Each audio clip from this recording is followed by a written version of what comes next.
And we are live. Welcome everyone that is in the chat. There is a ton of people here already. Welcome to Fun in the Country Basement, where Walter, Glenn, and I, and sometimes special guests, get together and chat about 3D printing on Sundays.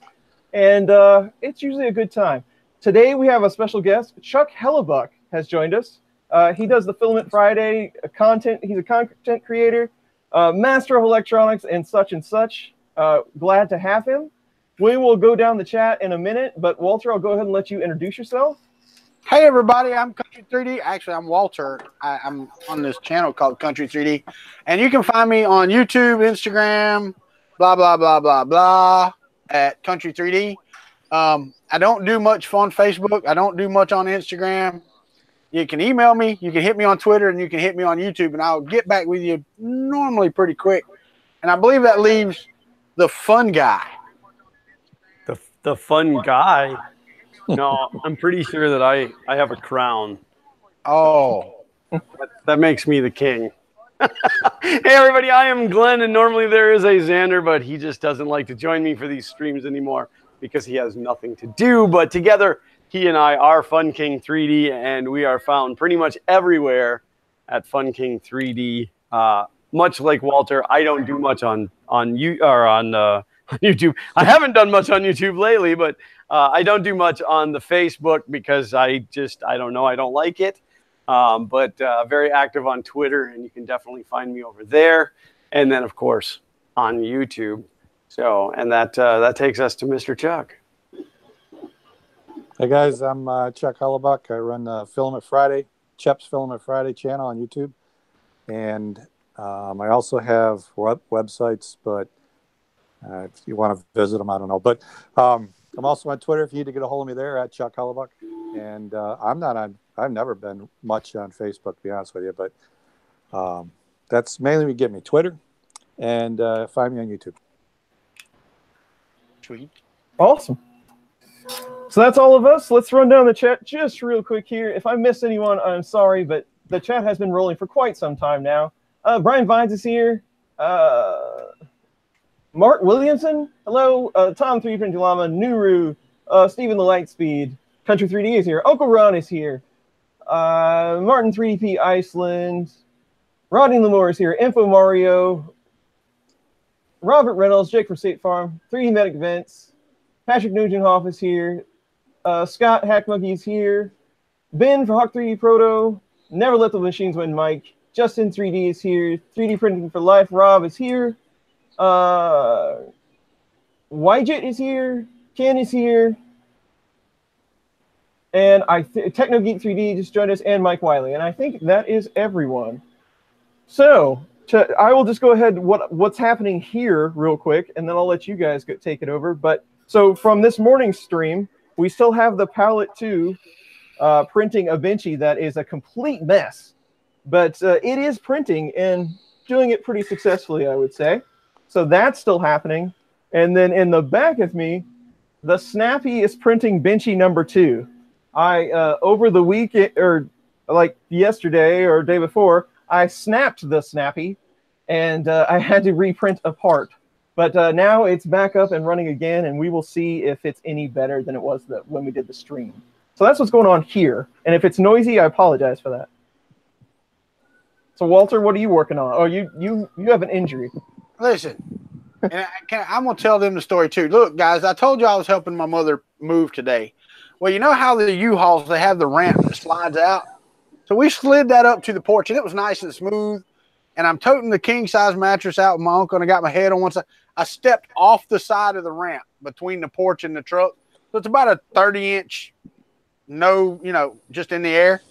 My mother was walking up at the time, so I dropped the mattress, twisted my back and my knee, knocked her to the ground, bent her glasses, scratched her nose, about knocked her out on the ground. So it's just been one of those days. I was actually going to work on the Country Bow, the printed printer today, and change my thermistor on the hot end. Yeah, I'm just not going to pick that table up to get it set up in here. So I'm just going to sit here and bug the heck out of Chris and Chuck and Glenn. Excellent. Glenn, anything exciting today? No. Did you guys even notice I was gone? You left? It did it again. It It shut down. But you came back right at the right time. I apparently. Yeah, you're just Mr. Wizard. So, okay, so I'm not running the virtual camera, so that's not the issue. 2 weeks ago when I was here, everything was fine. So it doesn't happen. It doesn't happen when I'm doing my own live streams or when I'm filming with OBS. So is it just a Google Hangouts problem? It very well could be. I was reading something. Google Hangouts is going to be gone soon. Not Google Hangouts, Google Plus. Oh, Google Plus. Okay. Yeah, Google Hangouts is too tied to YouTube right now. I don't think it's going anywhere. I was gonna say I don't know how they would, like, how would they survive? Like, how would they do the things that they do? But yeah, Google Plus. I think Google Plus is already gone. I think they've already shut it down. Gotcha. But I don't know. At this point, Google Hangouts is gonna make me gone. It just like boink and I'm gone. So it's Google minus now.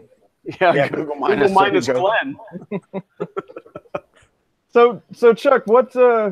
I know you've had a lot of Ender 3 content lately, and I've been following that because the Ender 3 needs as much help as it can get sometimes.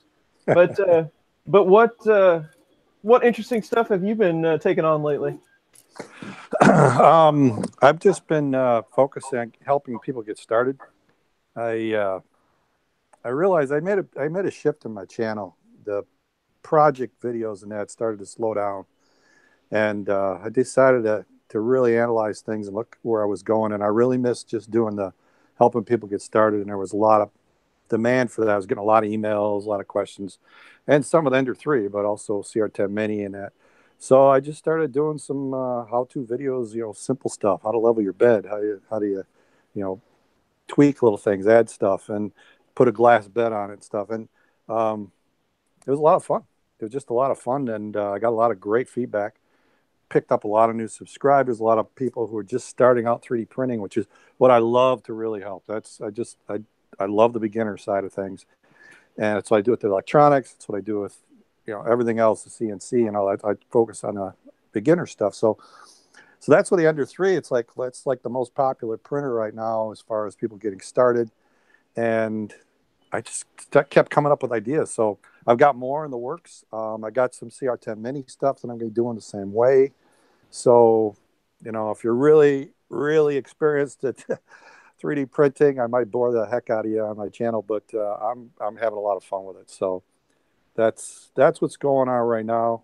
I got several projects that I've been working on, but they'll probably just end up showing up on Patreon possibly, because YouTube is they can be really fussy. They narrow you into a certain slot, and you kind of get out of that slot a little bit, and it can really screw you up. So I've learned to just kind of go around it a little bit. And but my passion is just helping people get into this great hobby. That's really what it's all about. Yeah, you're right though. YouTube does tend to pigeonhole you into things, into one specific topic, but with all of the newer low-cost machines, as they've gotten more popular, especially like Ender 3 kind of changed. It even changed the landscape, from what it was. But with that, all the new people coming up in printing, I always get asked about, can you give me a quick overview on just to get started? Well, It's hard to hit everybody. It's hard to reach all of the people in our group. So the intro videos are awesome. They're well worth their time. I fully believe that. Yeah, so that's really kind of what I've been working on, just trying to do some of that, clean up my shop. The garage here is just an absolute mess. I've expanded out. I got a whole electronics bench now. I kind of was sharing one. Now I got my whole electronics bench set up and a reset up. So I've got my different areas. So that's what I'm trying. That's my New Year's resolution, is to get this place cleaned up and just get rid of some crap. Yeah. Speaking of cleaning things up, the only thing that's a problem with the master spool setup is piles of filament that don't stack nicely, and they look terrible. Looks neat in mine. I put all my master spools that don't have spools down in the bottom of the cabinet. I ran into something with the only master spool I have. and it's the 3D Solutech version, right? That they sent me, and that I bought, and then they send the master spool.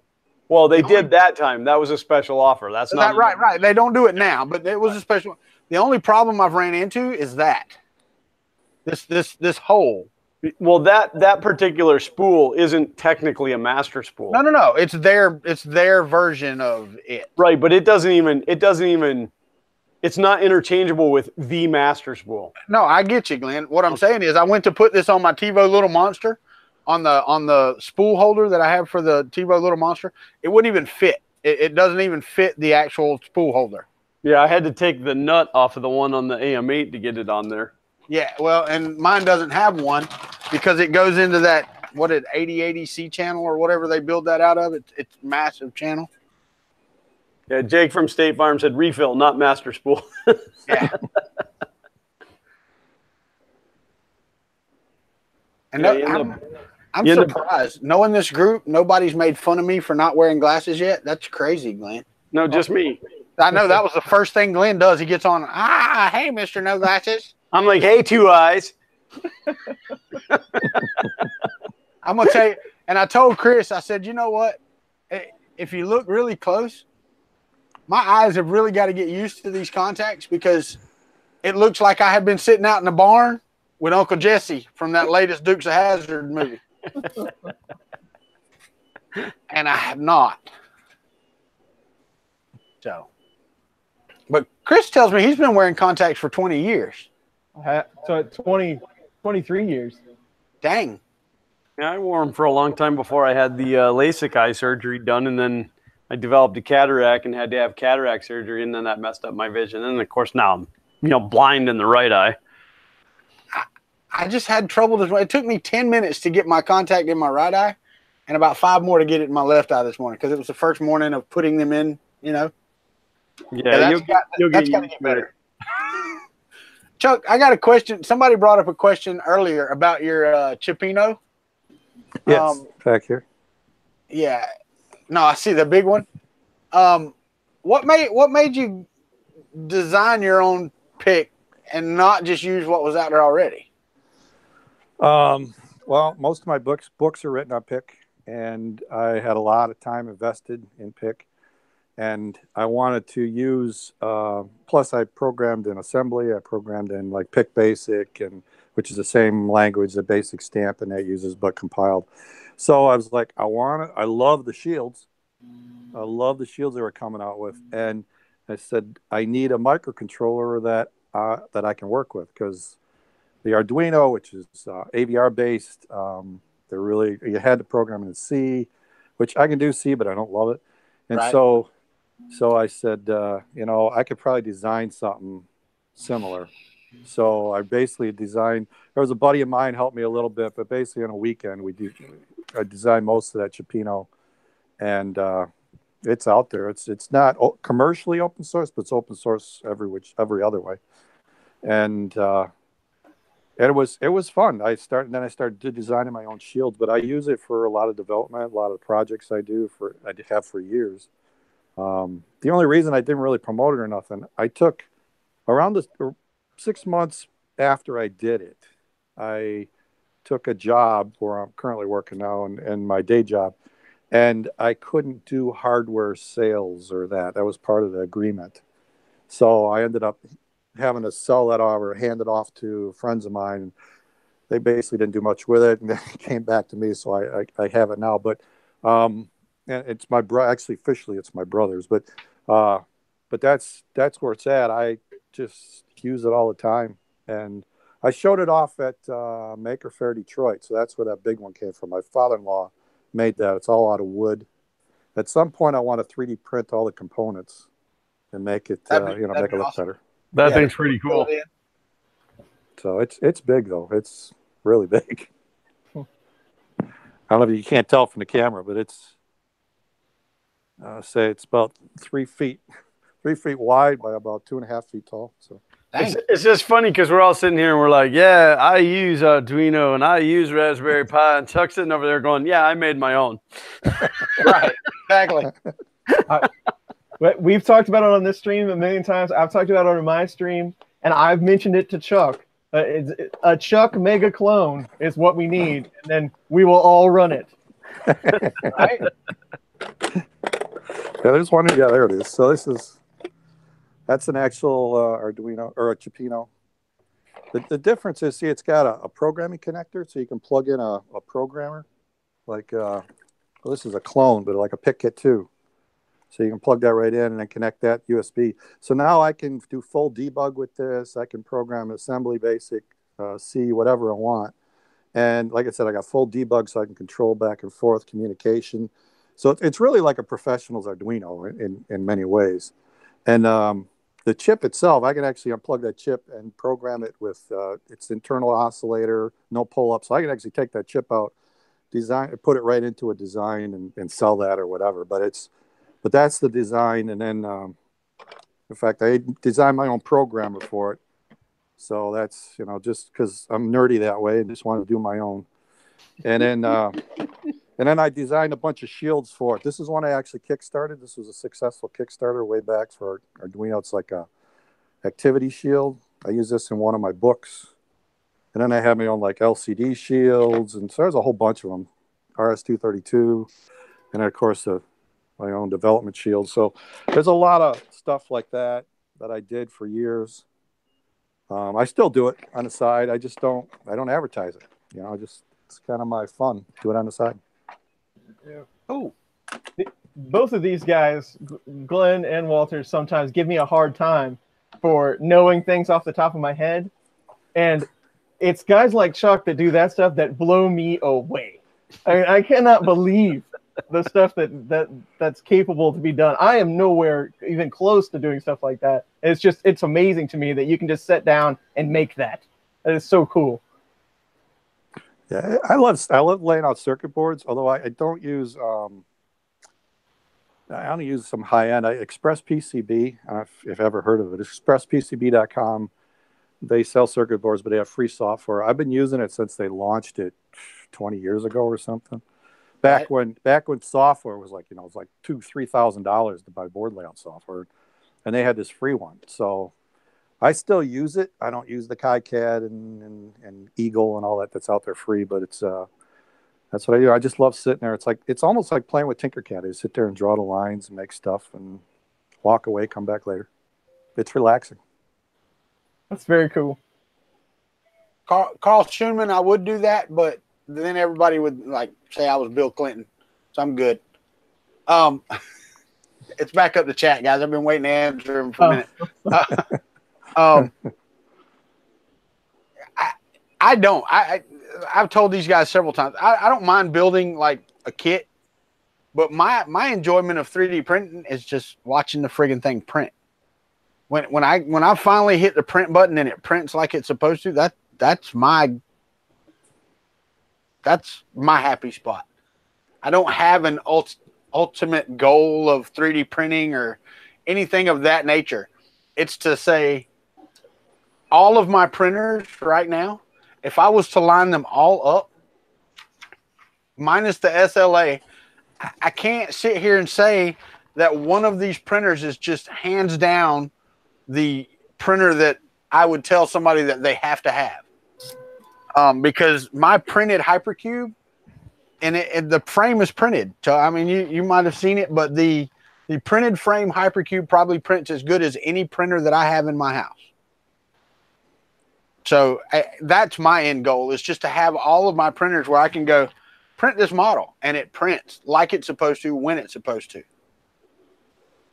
So that's my end goal. Chris's is just to lord the G code and M codes over everybody, because he can pull those just out of his.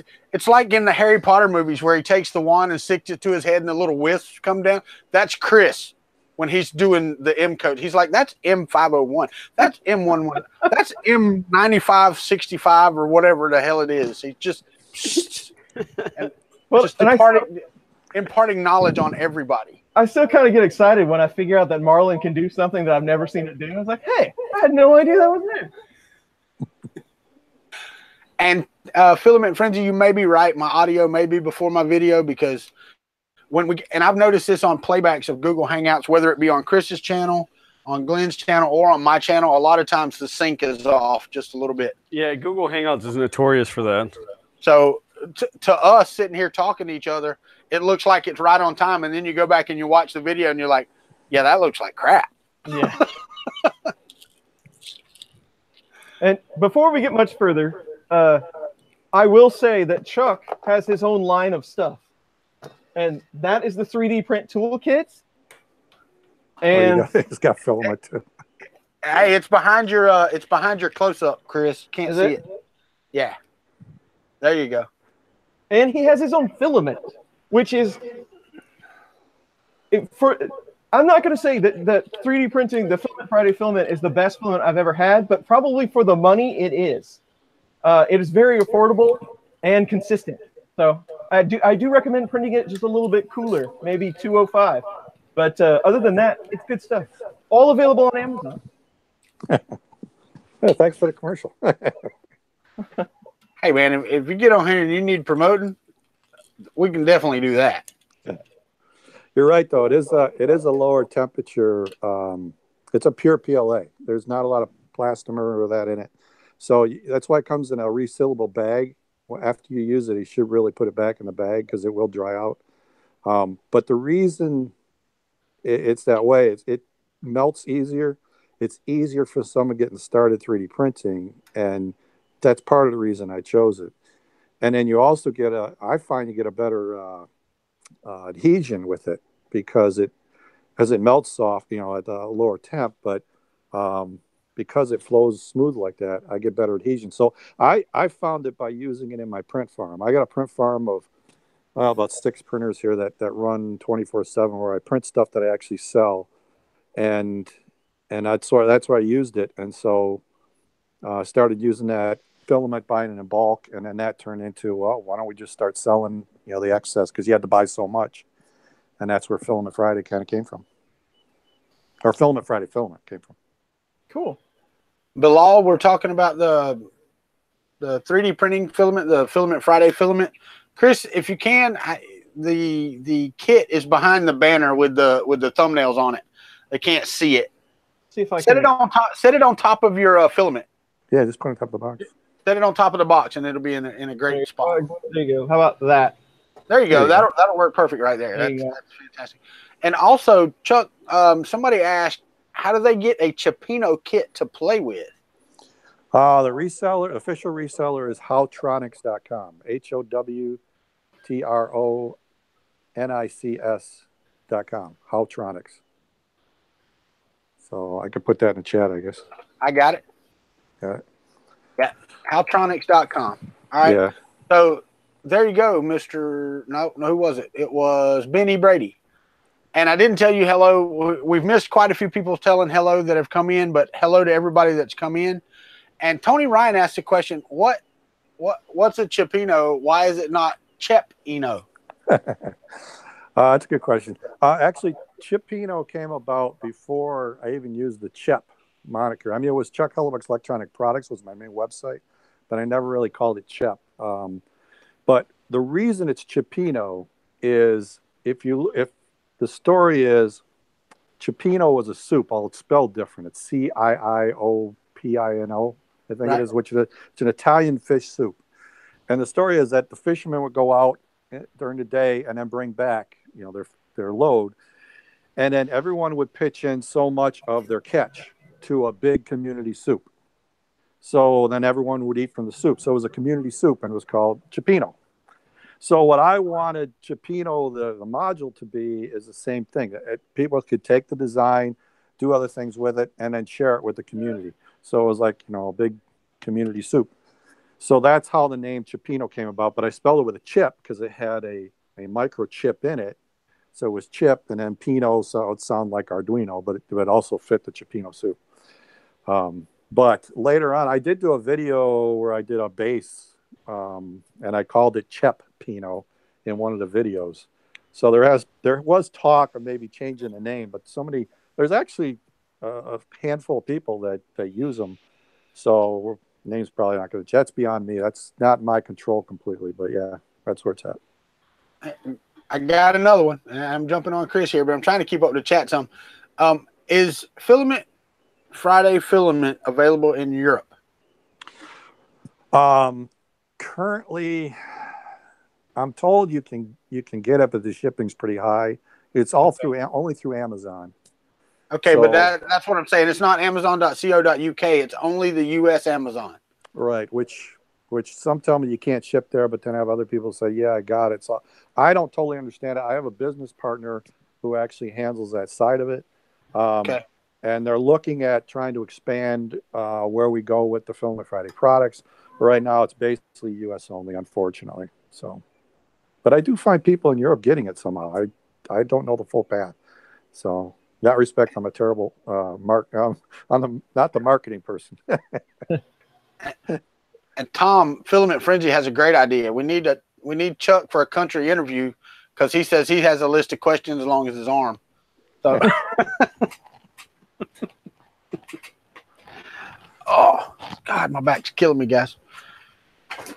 It's because I'm almost as old as Chris. Almost.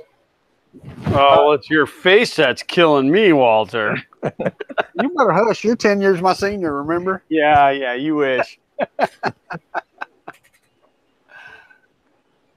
So Chuck, you said you have like a print farm, like 6 printers or whatever. So about what's the duration of your print? How much monitoring and babysitting do you have to do taking parts off and stuff?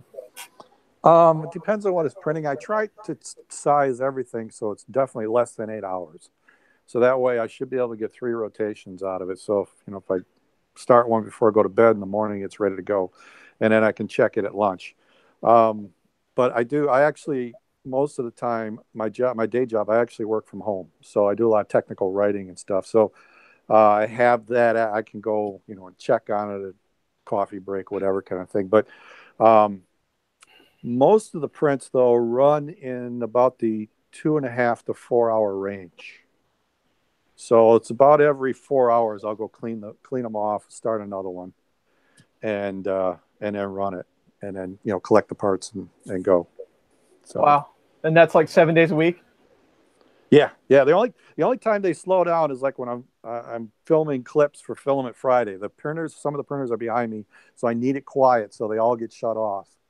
And so that's the only period of time where they may not be printing if I have a series of filming to do.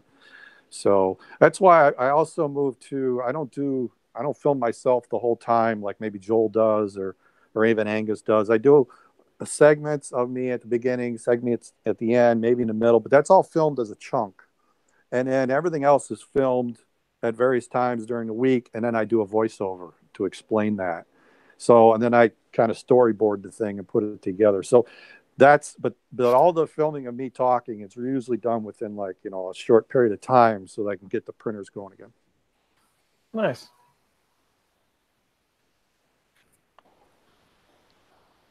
But it's kind of something that just fell out of, some of the stuff I sell is actually things I printed on Filament Friday and there was interest in it. So I threw it up on eBay and a few people bought it. So I went more. And then, so eventually I developed a business partner. So I sell kind of through them. I just kind of print and then ship off to, they can handle the packaging and shipping. I ain't got time to do all that stuff. So it's, I give up some profits, but they do the hard stuff as far as I'm concerned.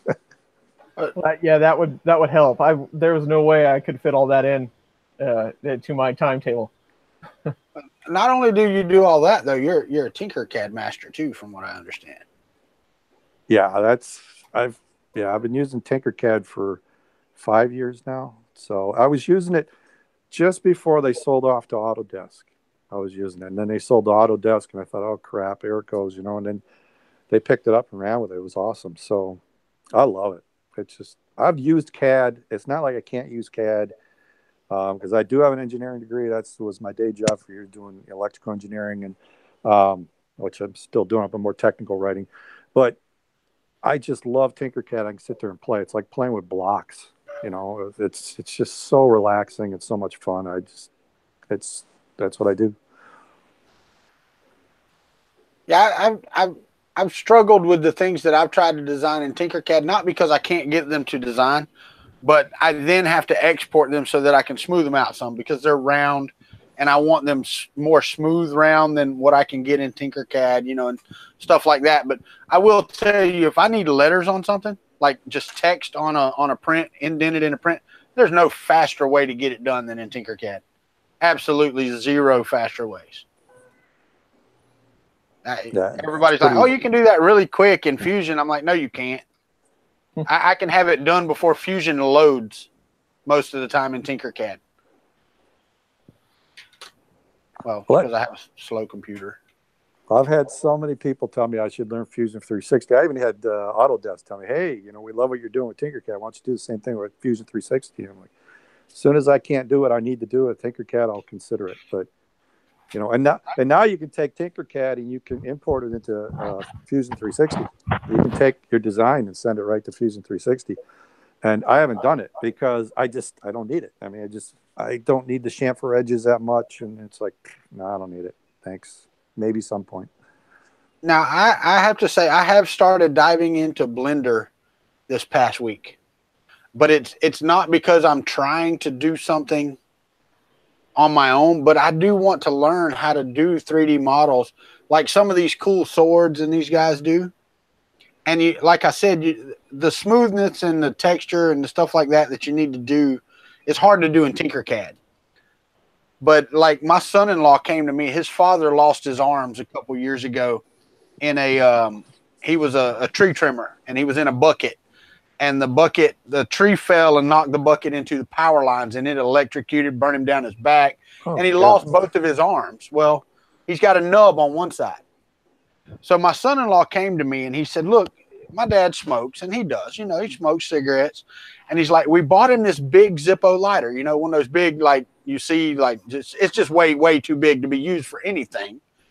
But they bought it for him, hoping he could strike it with his nub and light his own cigarettes.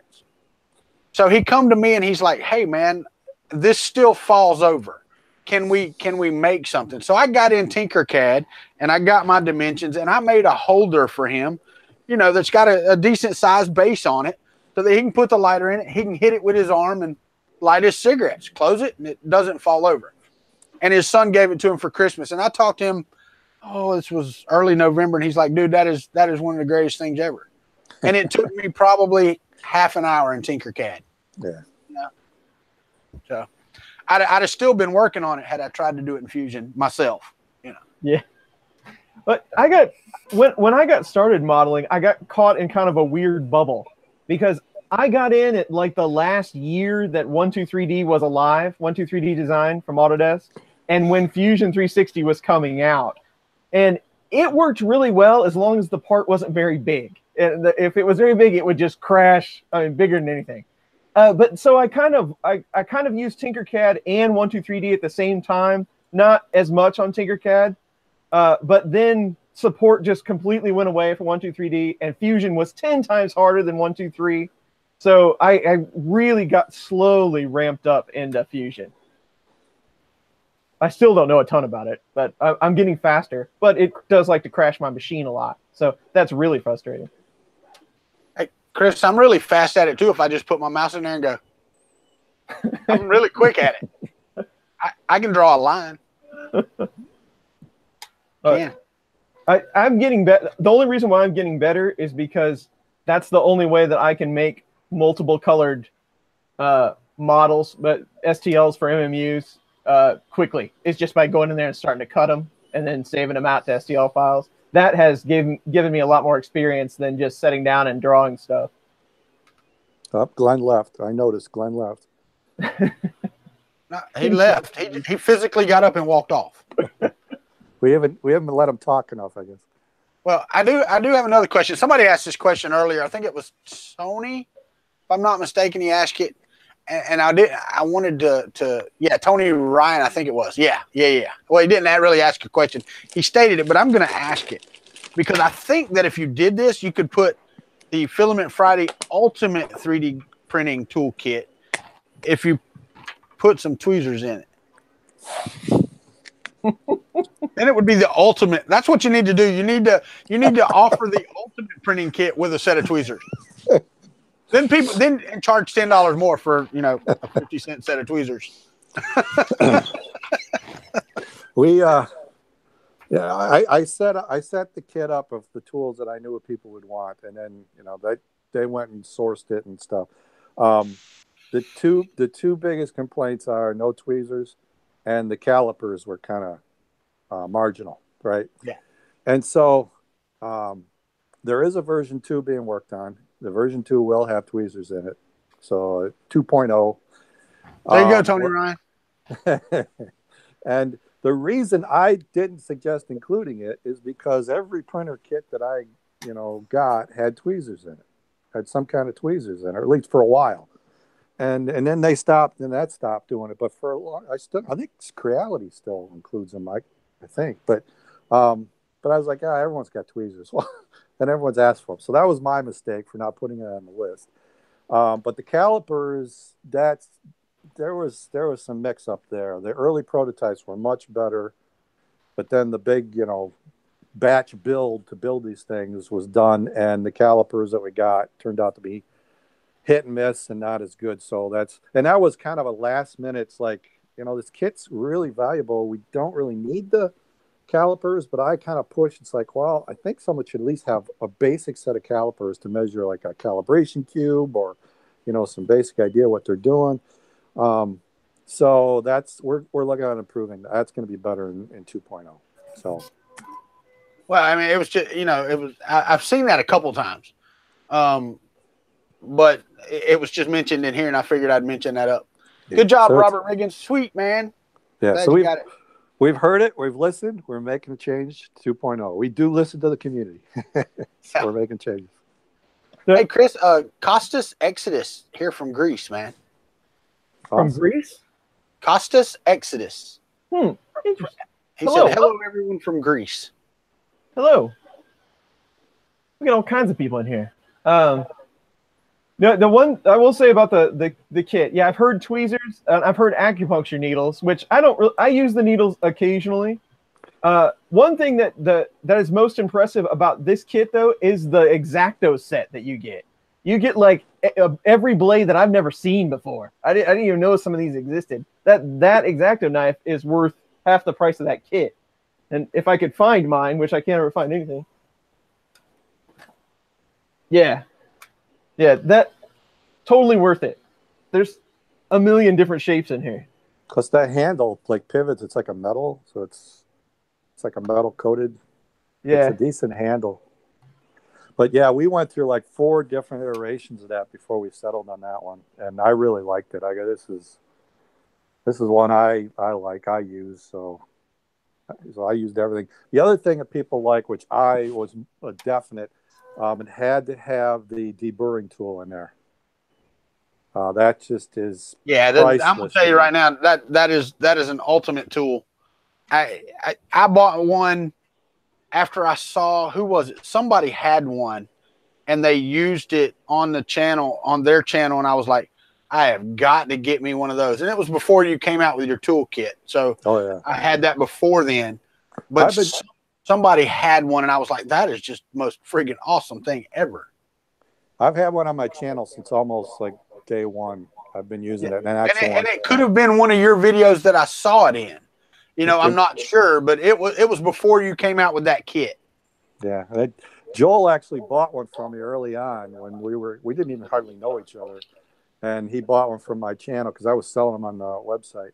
And then he started using it. And he used it, and then Punished Prop saw it, and he's like, "Oh my God, it's an amazing tool." So he bought one, and it just kind of spread, and I watched that spread, and I'm like, because I called it a finishing tool because to me it's more of that than a deburring tool, but then people are like, "Oh no, it's a deburring tool." Okay, we'll call it a deburring tool. What it actually is, but yeah, it could have been Joel's channel that I saw it on too, because it was a while back. That's a great tool. Hack Monkey said if they keep complaining, man, just print the tweezers. There's some on Thingiverse. You can just print tweezers. Yeah. Justin 3D brings it up, and I forgot to mention it, but Chuck, congrats on 30,000. Yeah, thanks. Yeah, I hit that today. 30,000 subscribers. Sweet. Even after the purge, I was worried. I saw the purge coming. I'm like, oh no, but I made it through. Yeah, but I think that whole purge thing was just the people that weren't playing fair. By what I read when they posted in the studio area, it was to get rid of the spammers, which were anybody that was paying for subscribers or doing a user to user or a link to link or whatever subscriber Right. type scenario, and that's what they purged. So Yeah, we know you're not dirty, Chuck. I saw some channels get hit decently hard. Not as much as some people thought they should, but I did see where some people got hit pretty hard. I was actually like, and I've never purchased and I've never asked for link to link, but I just went over 1,000, Chuck, just last week. Yeah, I saw that. Congrats. Please don't take too damn many. I don't drop too many off my channel. Well, and then the other side of that, because in fairness, I subscribe to pretty much everybody I can find that's 3D printing, but I don't always get a chance to watch you just can't. I mean, I'm subscribed to like 200 3D printing channels. I can't watch everything that's produced. So now I'm wondering, did I lose some of my subscriptions? Like, did they think that my account wasn't legit and kill some of my subscriptions to people that I was legitimately subscribed to? Where's that fine line at? Yeah. But it's really funny because there were about 3 channels that I watched that I thought were going to lose like massive amounts of subs, and only 2 of them did. And I was like, really? Wow, that's odd. Because when I look through other parts of their channel, it's just their sub count doesn't jive with their views and all this other stuff, and you think, right, yeah, they're gonna lose a ton, and then they didn't, and I was like, well, that's just weird, Because I'm pretty sure, and I know Chris saw it, and I want to congratulate Chris. Almost. What were you, 14 away from 200 in live stream this morning? I was this close. Wow. Like this close to Holy 200 cow. in his live stream today. That was the biggest one we've ever had, and everybody wanted to show up to see the palette, I guess. Yeah. Well, of course they did. They weren't going to look at you. That's not good. I'm not that entertaining. I hear you. But yeah, it's cool, man, because what was it? It wasn't that long ago, Chris. We were celebrating 1,500 and then 3,000, and then I mean now you're what, 76? Yeah, something like that. Well, Man, and that's the way it works. As it grows, it goes up quicker and quicker and quicker. Unless you're me. Well, I think one thing, Glenn, and Chris and I were talking about this before y'all got on, is that YouTube changes its algorithms as you get subscribers. So, well, yeah, did you watch Ali's video? No, I did not. Well, I need to go back and watch it. Yeah, he collected the data from like 13 channels or 17 channels. Yeah, I know he got it from me. Yeah, you were included. And it was interesting when he plotted the data out. I don't want to give it away. I want everybody to go watch it. I'll find the link and throw it in the chat here in a second. But it was very interesting how it works with small channels versus big. I mean, there is a line in the sand. There's a line in the sand, and there's no definitely. doubt. Oh, look, we have the Prusa Masters in the house. Chris Warkocki's in the house. Welcome, Chris. Yeah, welcome, Chris. But no, come on, Bo. I didn't mean anything about Chris's looks. As long as he's facing away from the camera, we're all good. As long as you like to see a really awesome hairdo. That's right. I love it. Love the ponytail, man. But I didn't watch it, and I told Ali, I was like, I don't know about putting my view time on here because it's really unfair to put with the number of subs I had, the view time I had, because I do so many live streams. Yeah, but it still has to factor in. Yeah, because I just data. Yeah, I have a ton of view time with not so many subscribers. So it was I need to go back and watch his video because I don't know how he put all the data together, and I do want to see that. So. Oh, I couldn't find him in the list. I thought, oh, well, maybe he was one of the ones that they purged from me, but no. Oh, it's here. I like, you know, like when do you stop considering yourself a small YouTube channel? Like where is that line? You know, because he refers to himself as a small channel. He's over 1,000. I think once you hit 1,000, you're not small anymore. I heard it. I watched the guy today. I can't remember the channel. He's on Casey's. He's one of Casey's editors or something. But he's like got 700 subscribers, 700K subscribers, and he was calling himself a smaller channel because he's referenced to Casey with 10 million, right? So yeah, right. Yeah, but they're the abnormal. Right, but it's not like there's a whole bunch of 10 million subscriber channels. Exactly. Yeah. But he's referring to what a small. He was talking about money, how much a small YouTuber makes, and he's like, oh, a small YouTuber makes about what a janitor makes. And I'm like, you ain't talking my size, It's like, no. Dude, come on. I as a small channel make what a janitor might find in change in the hallway. Exactly. Exactly. I posted the link in the chat for anybody that wants to go watch that. That's Potent Printables channel, and it's from 18 content creators. So, and from big, he had a couple of big ones that he collected off of the web, like Naomi Wu, and so you can kind of see. But don't go watch it now though. Don't leave our stream. Yeah, exactly. But the thing is, 100K is like the magic number. From when I'm talking to channels and that. Oh, is that when you're no longer a small YouTube channel? It kind of is, because once you hit 100K, they give you the silver play button, right? True. And at that point, you get I think you get a YouTube representative that you can talk to, like channel helper or whatever. Which would be really important when you're a smaller channel, Exactly, but there's too many, right? So I think their whole idea is that if you can survive and reach that 100K, then you're a real channel. We're going to help you. We're going to grow. You're going to make money for us, and you can grow. Because I watched, I've seen these like the expert channels, Tim Schmoyers and these guys, and they put some good information out there, but many times they were like 60, 70K, and I'm like, I'm not sure I should listen to you because you're not growing. But then they hit that 100K, and the next thing you know, boom, they're 200K, and then they're 400K. And I watched that with some woodworking channels. They took their time to get up there, and then finally hit 100K, and then boom, they're 200K. And you look at Angus and Joel. I mean, same thing. They crossed that 100K, and then boom, it just took off, right? Took off, right? So which a lot of that comes. I mean, a lot of that comes because you're getting more cover. Like YouTube is pushing you harder, but also you get and I hate to use the Me Too because of what it means today, but you get those people that are like, oh, everybody's subscribing to that channel, I better go subscribe to that channel too, even if they don't really care. They do it, just because it's the popular choice. Yeah, I mean, that's to me is, if you're above 100K, then you're no longer a small channel. That's just my line.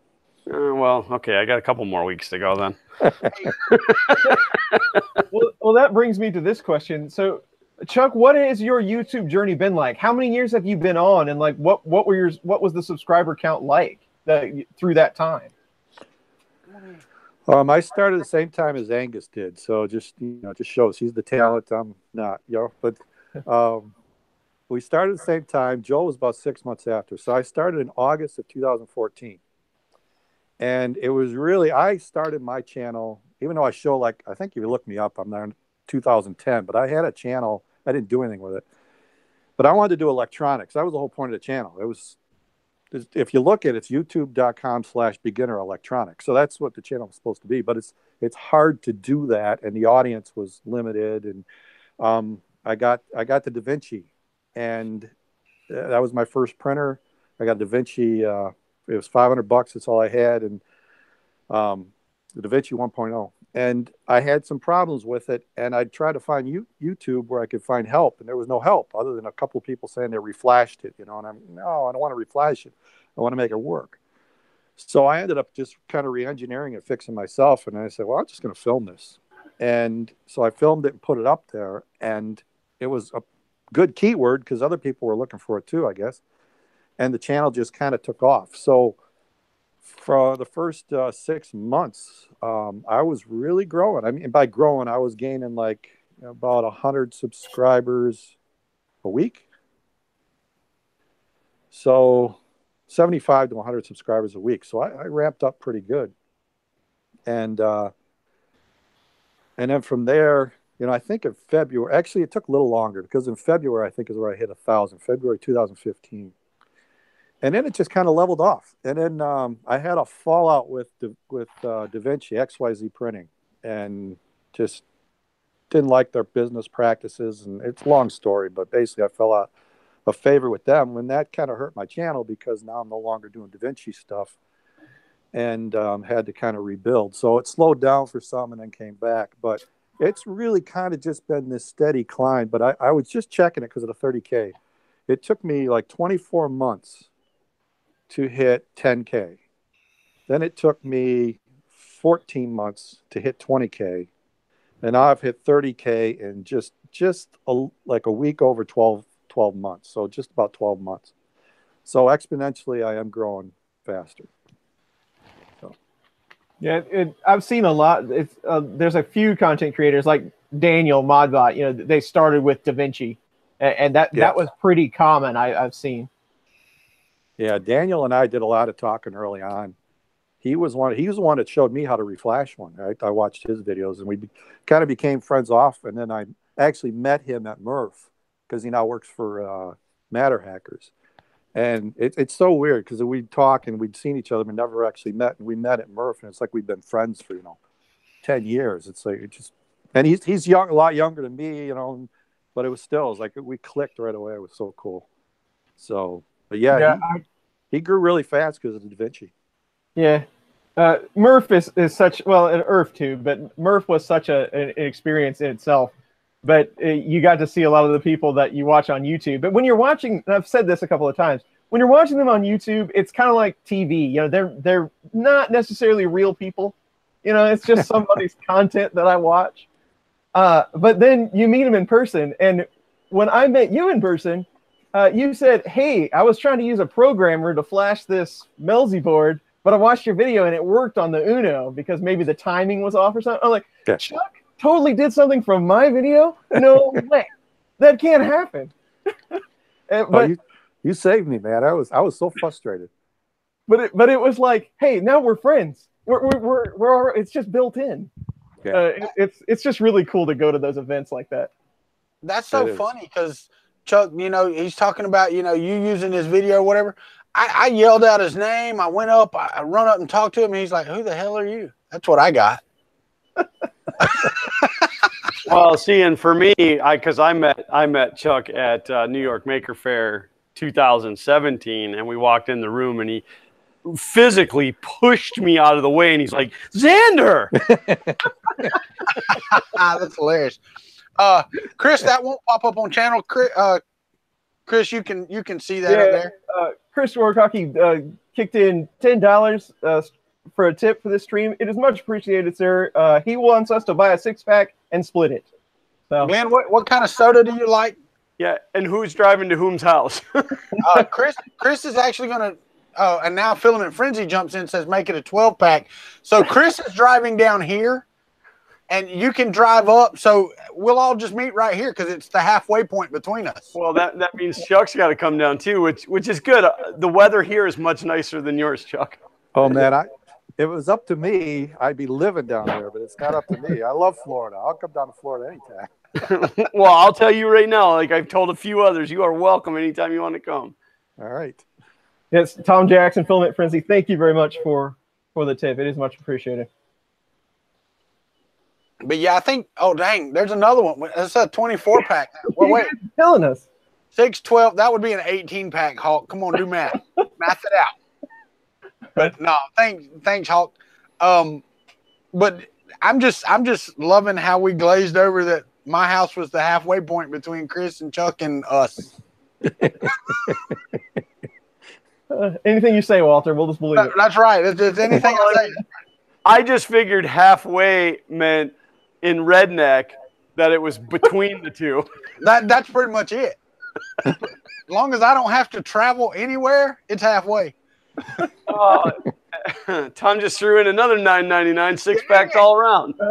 Ben, Now we're at 24. Ben, thank you very much for the tip. And Tom, again, very much appreciated. You guys are awesome. You guys are awesome. Awesome. 24 of hipster PBR. Right. Hipster PBR. I know that's Chris's beer too. Pabst Blue Ribbon, baby. Man, when I was before, maybe I had some drinks before I was legally of age, but those 12 packs were like $7, and now it's expensive. It's funny, man, because it always makes me, when somebody says Pabst Blue Ribbon, it always makes me think of that song that Chris has never heard, Rednecks, White Sox, and Blue Ribbon Beer. No, I've never heard that one. Yeah, I know you haven't. That is outside of your wheelhouse. Yeah, there's we're in a $9.99 bidding war here, buddy. Another $9.99 from Ben. And Chris. Chris Warcocky thrown in another $9.99 from Chris, and then from Ben. Yeah, that is way too much money on this stream, but I do appreciate it, Chris. Thank you. And I'll have to. It's because Chuck's on now. I gotta cut him a check. And Ben, thank you very much. You bought some Filament Friday stuff, man. I'm good. There you. I bought a lot of Filament Friday from you. I need to get. I think I've already printed like 6 spools. I need to get a couple more. That's awesome. John, you do it is here. Hello, John. Hey, John. No, Murph this year is going to be fun. I actually signed up. The basement is a sponsor of Murph this year. Wow, awesome. Yeah, we're gonna have the logo. We're gonna have the basement logo on the signs and stuff. It's gonna be great. You're sponsoring where? The basement is a sponsor of Murph this year. Oh wow! Yeah, I thought it was. It's from tips. Thank you, Walter, for for stopping this. But it's all the tips and the Patreon money and the you have to watch these stupid ads every 5 seconds on YouTube. So might as well put it to use at Murph. More free tacos available. So sweet, I get to set up on the Chris Riley table. Yeah, well, I told him, it's like, man, I really don't need a table. You can assign this to somebody else, but maybe we can work in a community build on that table or something. We can have a fun country basement table. There you go. There you go. Well, you're a sponsor now, so you get a table along the wall. So that's what the sponsors get. Yeah, I thought about it just for that, but I don't know. The fun side of this basement's more poor than the basement. Everyone has kids except the basement. And Tom's back in. Oh, there's Fun King. Fun King is in with a penny more than everybody else, except for the British guys who are throwing the pounds around because it's $1.13 per. Hey, no, my screen says $9.99. I win. I hear you. Tom, thank you again. Oh no! Now Apocalypse. Now we got tacos. You say tacos in this community, things go crazy. I think tacos is, you know what? You should have a Stroop waffle taco. They really should. God dang it. This is a good stream for you, Chris. Holy. I got to have Chuck on more often. Hey, what do you do on Sundays? You busy? Hey, listen here. Don't be dumping me and Glenn for Chuck now. Fun in the country basement electronics? Well, Chuck, you're in a garage, right? Yes. So, fun in the country garage basements or basement garage or basement fun in the country basement or garage fun in the country basement. Now, see, Chris Warcocky's a man after my own heart there. He's ordering himself a 6-pack of root beer. I am with him there. Oh, what now, Glenn? Tom's calling you out. Ben E. Brady threw in $9.99, and then Tom throws in $14.99. But I don't know who he's talking to because he said, "What now, Glenn?" with one N. So that must, I don't know that that must be a different Glenn. 3D printing just went right out the window here. Glenn, thank you for the tip, Glenn. Oh, absolutely, brother. For the competition. Apocalypse Survivor, thank you. Yes, tacos. Tacos on me at Murph. Chris Warkaki, still going strong. Thank you. Ben, thank you. And Tom Jackson, you are a man among men. Thank you. Well, you know, it's really funny because I think it was You Do It.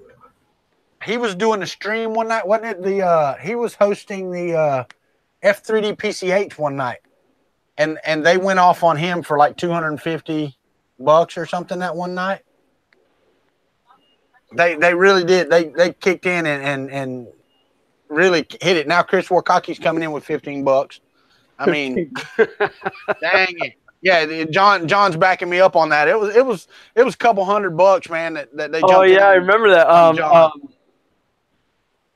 Yeah, who was it that kept dumping the big bids?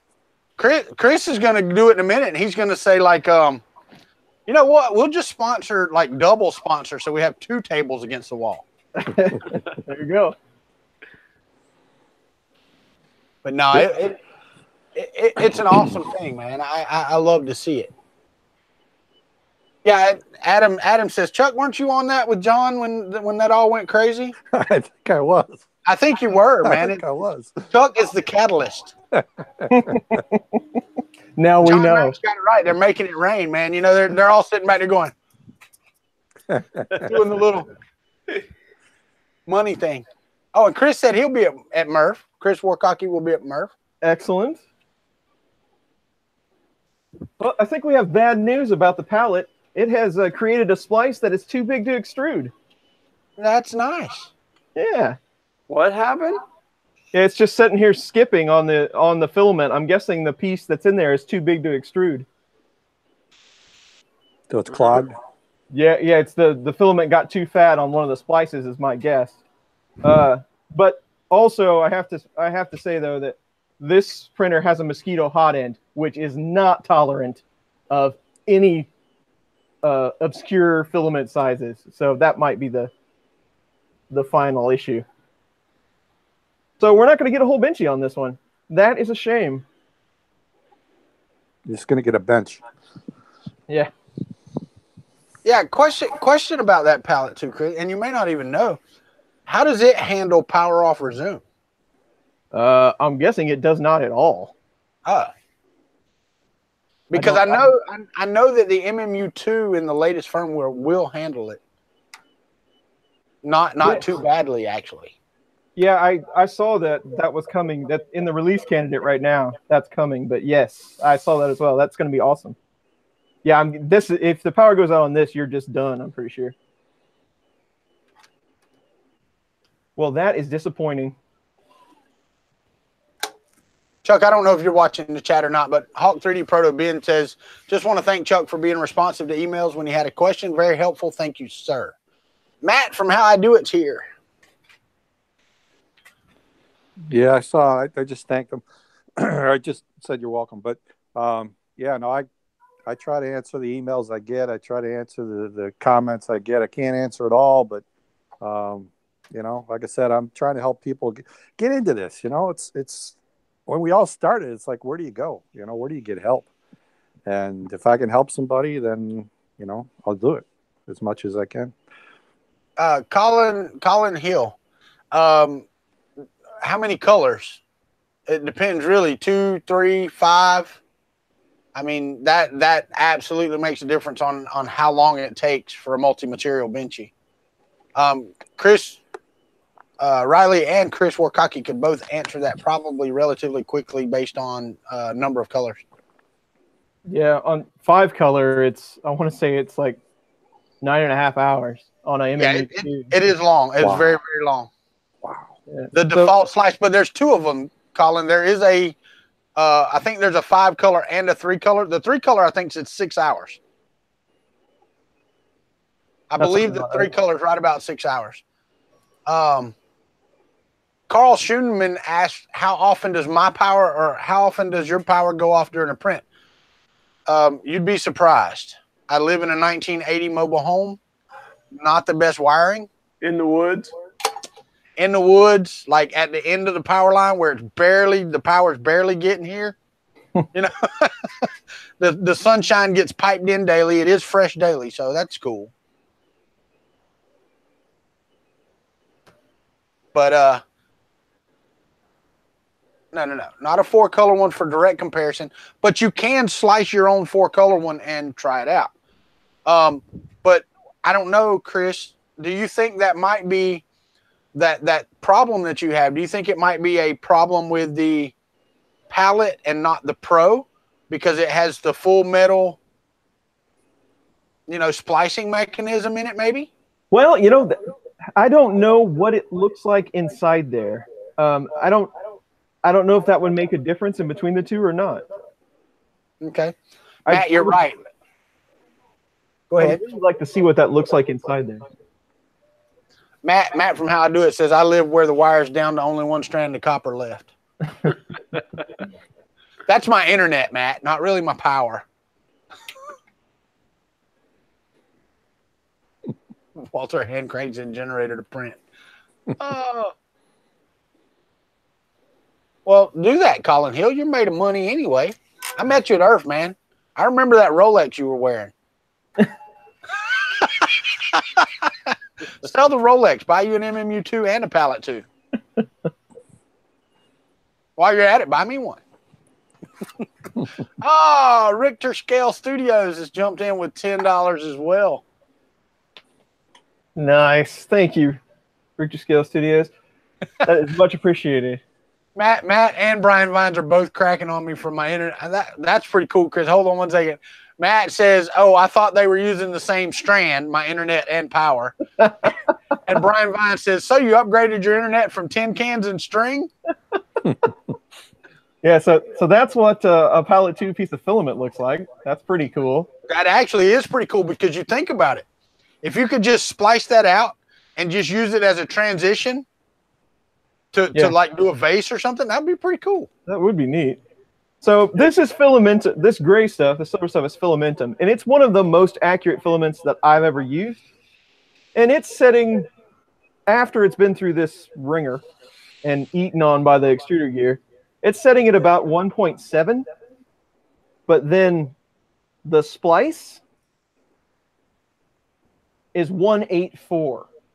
Wow. Whoa.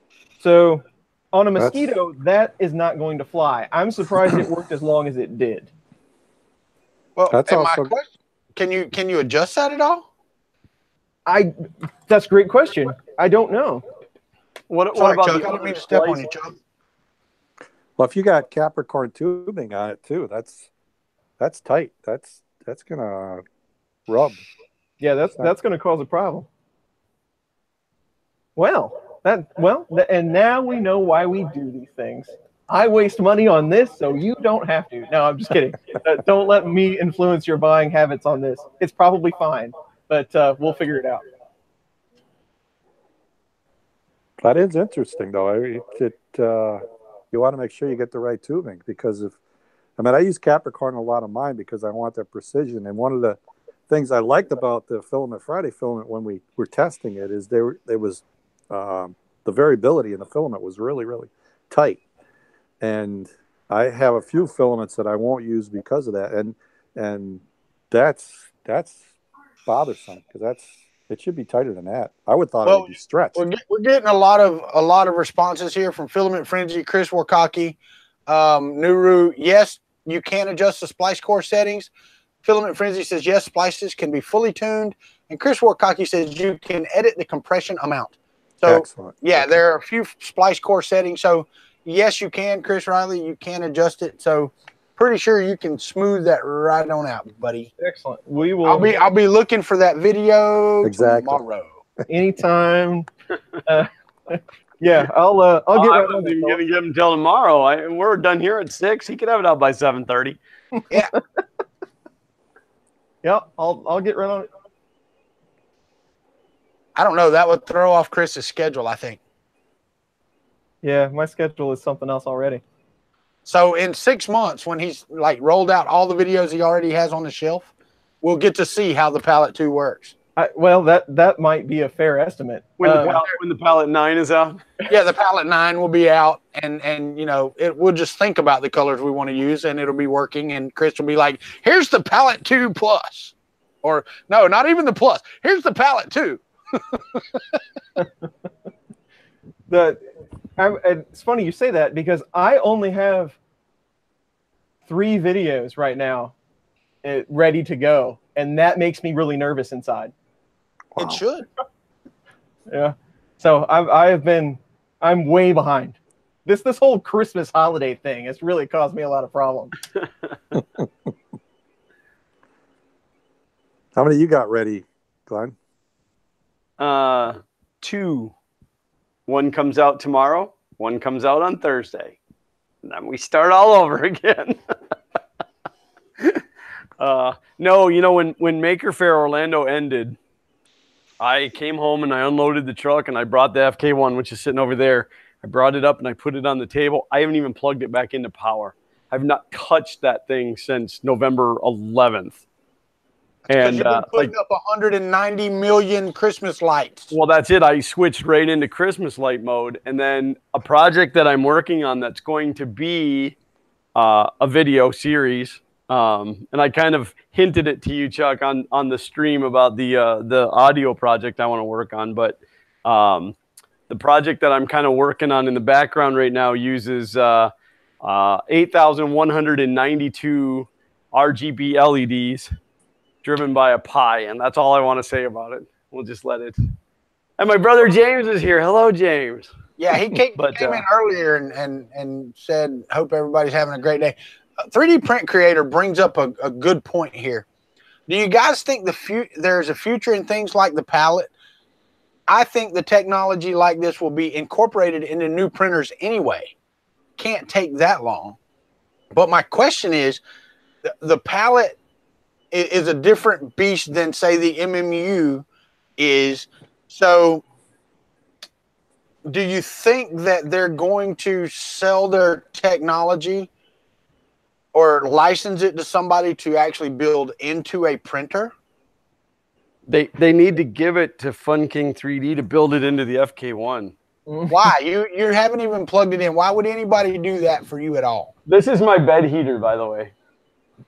You know what? You could put that in your real bed and just plug it in. You'd be nice and warm. It was pretty chilly up here the other day, and I considered just plugging it in and and hugging it for a while. But yeah, Uncle Ron just asked if the heater was here, and it's here. And I gotta say, for anybody that's ever been into a Harbor Freight, you know the smell inside of a Harbor Freight? Yep. This smells like Harbor Freight. Well, yeah, it smells like China. Yeah, exactly. As soon as I opened the box and it, like, the smell hit me, I'm like, hey, it smells like Harbor Freight. So it smelled like Harbor Freight. Like my upstairs here smelled like Harbor Freight for a few days. But I took it out of the box. It came rolled up. It's very flexible. And I laid it out on top of the print bed so that it would flatten out. But, I mean, it's just got, I would say that these wires are probably 12 gauge, maybe 14. But they're very decent size. These wires for the thermistor are tiny, tiny.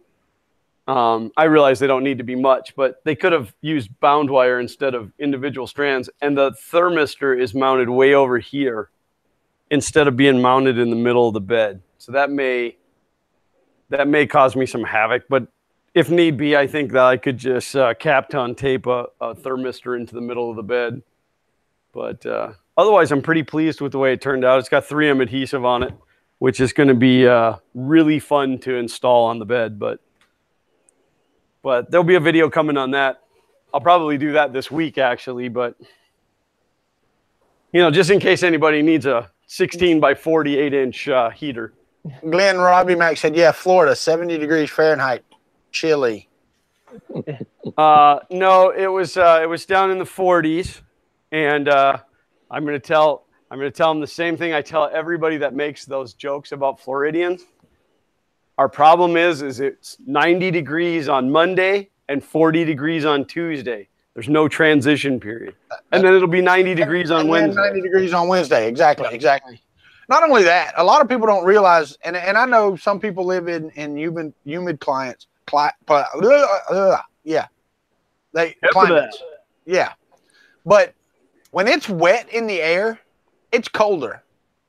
Oh yeah, when I was in Arizona, dude, 49 degrees. I'm walking around in flip flops and shorts.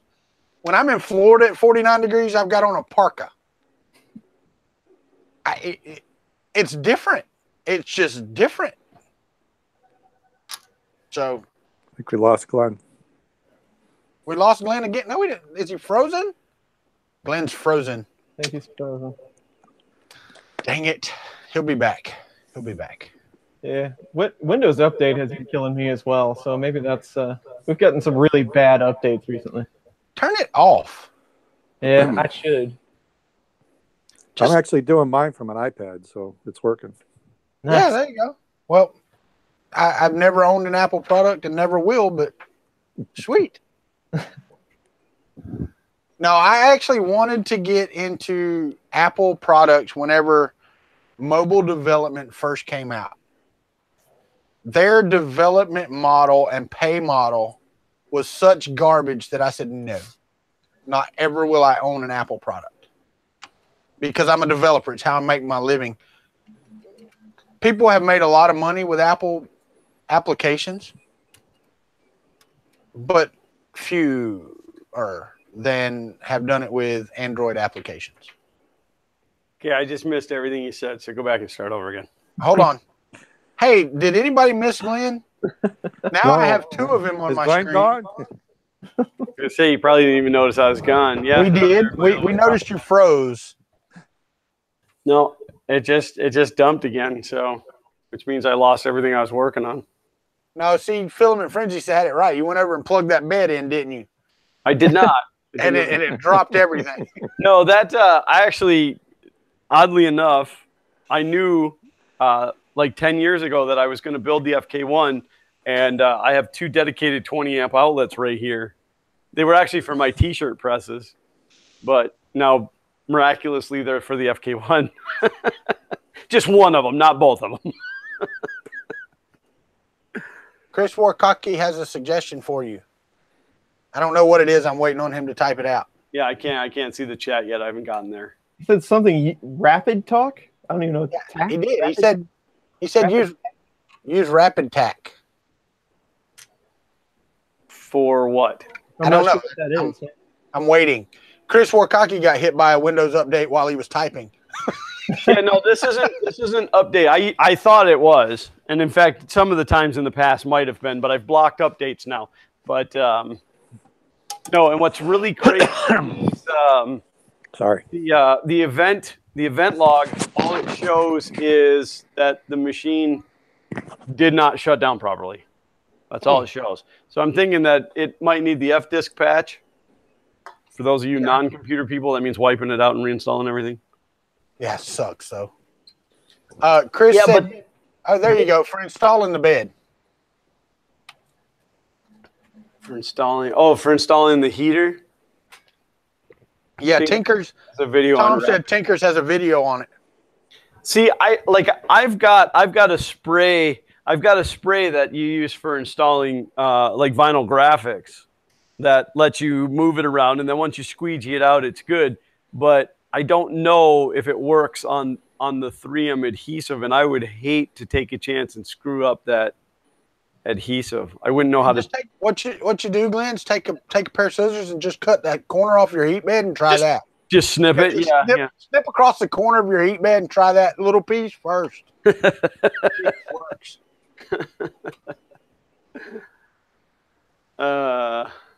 Uncle Ron said the F this patch. Yeah, right. Yeah, this computer was the machine that I used as my daily computer until I built the new one, and then I literally just moved it over here and left it alone, other than the fact that I took out everything but the C drive.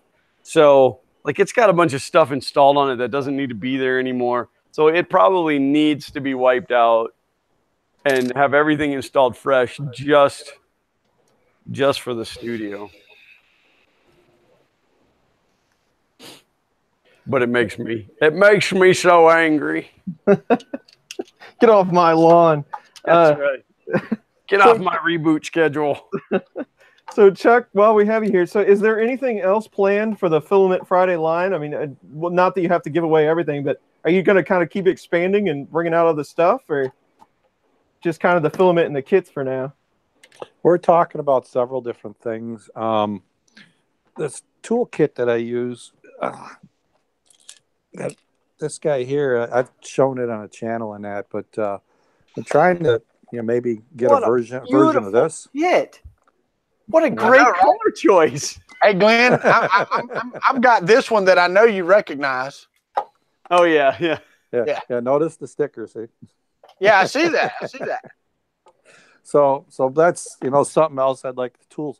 Basically, anything that I use on the channel or anything I use that I would think would help someone with 3D printing is game. It could become a Filament Friday product, but it's got to be marketable. It's got to be, I'm the brand. I let the business partner kind of, we run it back and forth.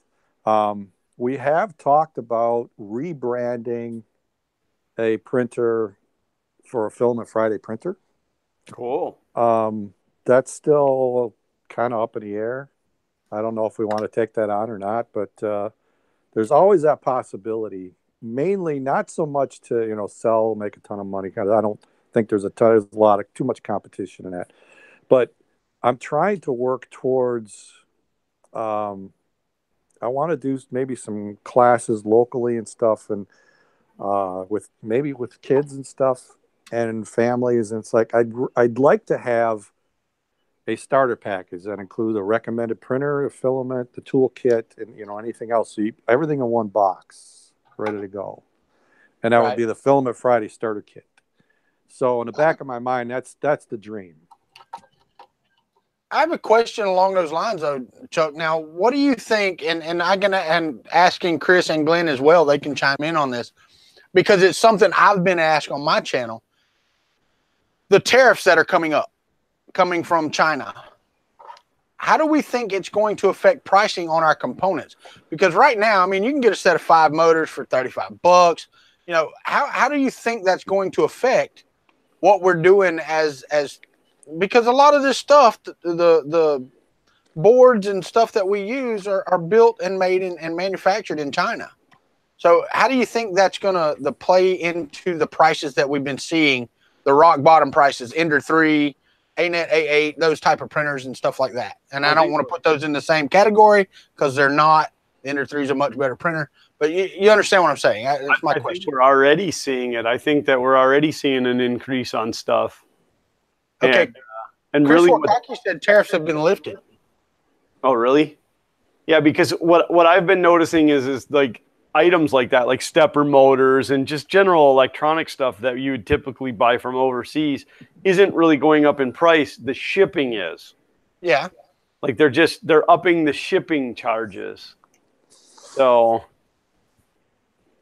I don't know. To me, that's political. Well, and I kind of steer from political and religion. I don't, No, I get that. There's nothing I can do about it. But as a business owner, that would affect you. But Chuck, how do you feel about the way that President Trump is treating Jesus? No, I like that filament. Yes, I do like that filament. I had a dump on for that because this is my channel, but. I feel exactly the same way, Chuck. I don't like to mix the two, but it's a good way to make a lot of enemies. Yeah, sure, and it certainly is. But it's one of those things. When gas prices go up, it's like, well, you gotta buy it. I mean, you can buy less, I guess, or you can try, but most of the time you still have to buy it. At least where I live. But so we either do this or we don't. I mean. If that's what it takes, because I mean, you can't get a lot of this stuff outside of China, or it's hard to. Well, I've seen like I said, a business partner, my brother's he's businessman, and I talk to those guys. It's just you deal with it. You just deal with it. You find maybe a second source, you find a third source. You do what you got to do. So I don't worry about it. I mean, there's nothing to do about it. It's You know, if it's a 10%, if it's a 20%, you pay 10, 20% more, you don't buy it. Like you said, Chris, if you need it, you need it. So I just try not to worry about it too much. I just don't. If I'm going to recommend something, that's why like the calipers bugged me about the toolkit that it ended up the way it did. If we're putting a brand on it, I want it to be something I can back, something I can believe in, something that's quality. Not always go for the cheapest, you know. So that's why it's like, can we do this, you know, with a printer? I don't know. That's why the discussions go back and forth. But the quality in general of these low cost printers, which has been my focus from the beginning. You know, I focused on $500 and under. I do have a few more expensive. I love my Prusa MK2S. I have the Artemis from CME CNC. Love that printer. But for the most part, it's 500 and less because I knew that that's the type of printer that a family could afford. A first printer. I want to see more people getting to 3D printing, and I don't want them to think they got to spend $5,000 or whatever to get into it. So I've been using these low-cost printers from early on, and I've watched the quality improve. Now, I know a lot of people said, hey, we're just diving to the bottom, but I've seen the quality of the components get better, quality of the prints get better, the reliability. These CR10 minis that I'm running 24/7, they're over a year old. And, you know, I've replaced a few parts, you know, one hot end to fix the thermistor, but for the most part, these things have been pretty close to, you know, perfect. And they're just getting better. So, yeah.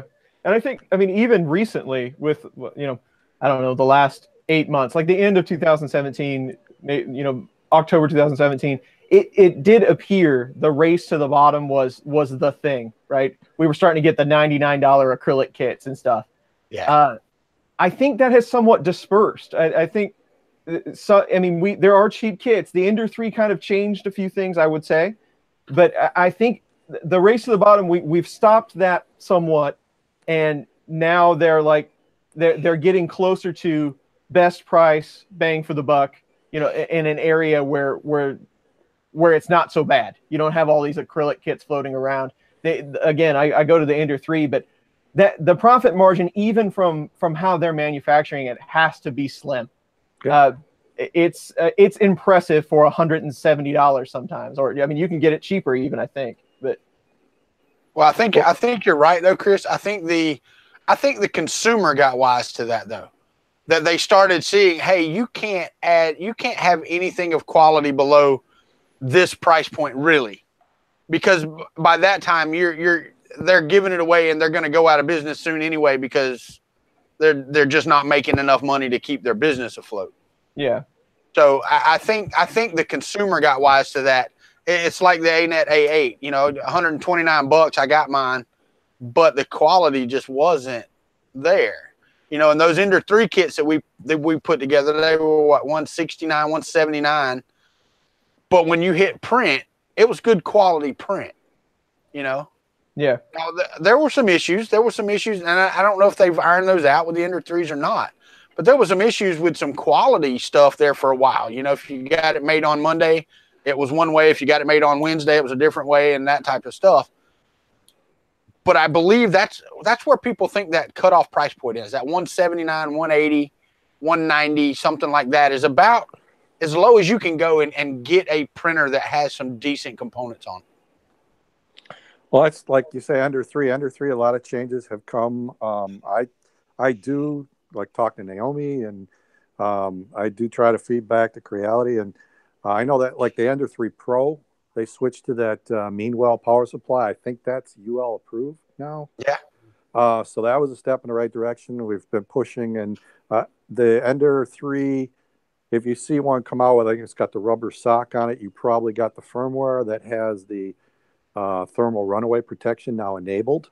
There's going to be thermal, you know. So I mean, these are things that needed to be done, but they're doing them. I hope other low-cost printers do it. You know, I hope G-Tech and you know, the Tronxies, and I hope they do it because that's, you know, that should be done. I'll keep pushing for that. So those are the little things that I like to see.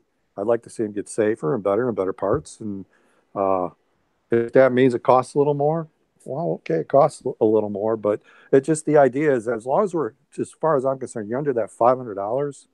You know, if you can afford it. The Prusa MK2S at $599 to me, it's a fantastic premium printer. You know, it's kit you got to put together, take 6 to 8 hours, but still, it prints beautifully. It's good quality. They back it up. So that's cool. That's that's what I like to see. That's the innovation I think we're seeing now is you're getting filament sensing, you're getting recover from power loss, you're getting these kind of things all incorporated in, and hopefully they keep enabling all the safety features. So that's what I want to see evolve into these low cost printers. Yeah, I totally agree. But you're right, and I don't know if it was Angus or somebody likes to compare the printer to the Xbox or the PlayStation in the same price category. You know, as long as that printer is somewhere, I mean, every kid wants the gaming, station, the Switch or whatever. That's what every kid wants. But if you're in that market, then I don't think it seems so bad around that price range. Right. Well, because what I looked at too, as far as like the Filament Friday and that, but I wanted with the Chipino and that I was trying to, with my books, I was trying to teach people to get started with electronics. And one of the things that got me into 3D printing was design brackets and cases and stuff for your electronics. So to me, a whole starter kit, if you can get the electronics and a 3D printer, and you can actually produce little modules and stuff and make it work, and you're still like under $500, I'd rather see a kid do that than play Xbox, and that was that's my goal, kind of to see that happen, is more for the future. These kids, they're brilliant. Some of these kids can really do some interesting creative things. Give them the tools. Yep. Yeah, there are some at Murph. That was one of the biggest things that I was interested in. What are some of the younger kids doing? Like Thomas Arduino Makes is on here quite often. Smart as I've ever seen. The kid is super sharp. And I talked to his dad a little bit. I'm like, so where's he get this from? Are you helping him? Or are you interested? He's like, nope, no clue. And he said he just goes in the room and does all this himself. I don't know anything about it. And that's so impressive. Luke is his name. I think I want to say he's like 17 or so. But he completely modified the Trunksy X1 to have like I think it's like a 1 meter glass bed or something like that. That stuff, the modifications and the innovation that they're doing, I would have never dreamed of doing that at that age. Go-karts and Radio Shack electronics kits was hand wound radios. That was about as advanced as I got. Right. But yeah, this stuff is so impressive. So impressive. I think Glenn left us again, but Doc, I agree with you that the access to information that they have now. I mean, when I was a kid, it was just it was magazines. I had to wait for the magazine to come, the Popular Electronics or that, so I could learn a new circuit. Or back then there were, I'm dating myself here, but computers were new, right? And so we didn't even have any kind of communication between each other. It was letters. You would actually put stuff on a cassette tape and send it to it, and that's how we shared code. You would actually share it on a cassette tape and send it when we did have computers, when the VIC-20s, Commodores, and that kind of stuff. So the access to information through the internet, it's amazing, and it makes these young minds create some amazing things. I love it. I'd love to see it. Yeah, YouTube alone. I mean, not even to talk about the internet, because then this could be a couple more hours of discussion. But YouTube alone, I have done it. I have bottomed out Google and the internet, looking for something that I needed to know and could not find it. It wasn't searchable anyway, right? I've done that before, but there's very little you can't learn on YouTube. I mean, think of the stuff that you could have done. Like I could have done when I was younger if I would have had access to that kind of information. Exactly. I mean, that's really what launched my channel, right? I've done books, and I got a lot of, helped a lot of people through the books. I wrote a monthly column in Nuts and Bolts magazine for several years. So I was, connecting with people. But then as the internet really evolved, and YouTube and I could see that books weren't selling as much. The magazines were dying off or going online. So I had my website and I did some blogging, but it didn't, or vlogging, or blogging at that point. And I said, I need to move to video, and didn't know how well it would work or people would even watch, but I had to learn. That's why I just started with an iPhone and said, let's just do this. And I've kind of stuck with it, because I film everything on an iPad. I do all my filming and editing on iPad. It works. But the whole idea was just to get the message out and learn 3D printing. And hopefully at some point I can do more electronics. But there's so many great channels out there that there isn't as much of a need for me to do it per se, but there's just so much information. You can learn so much from YouTube. I learn all the time. Yep, same here.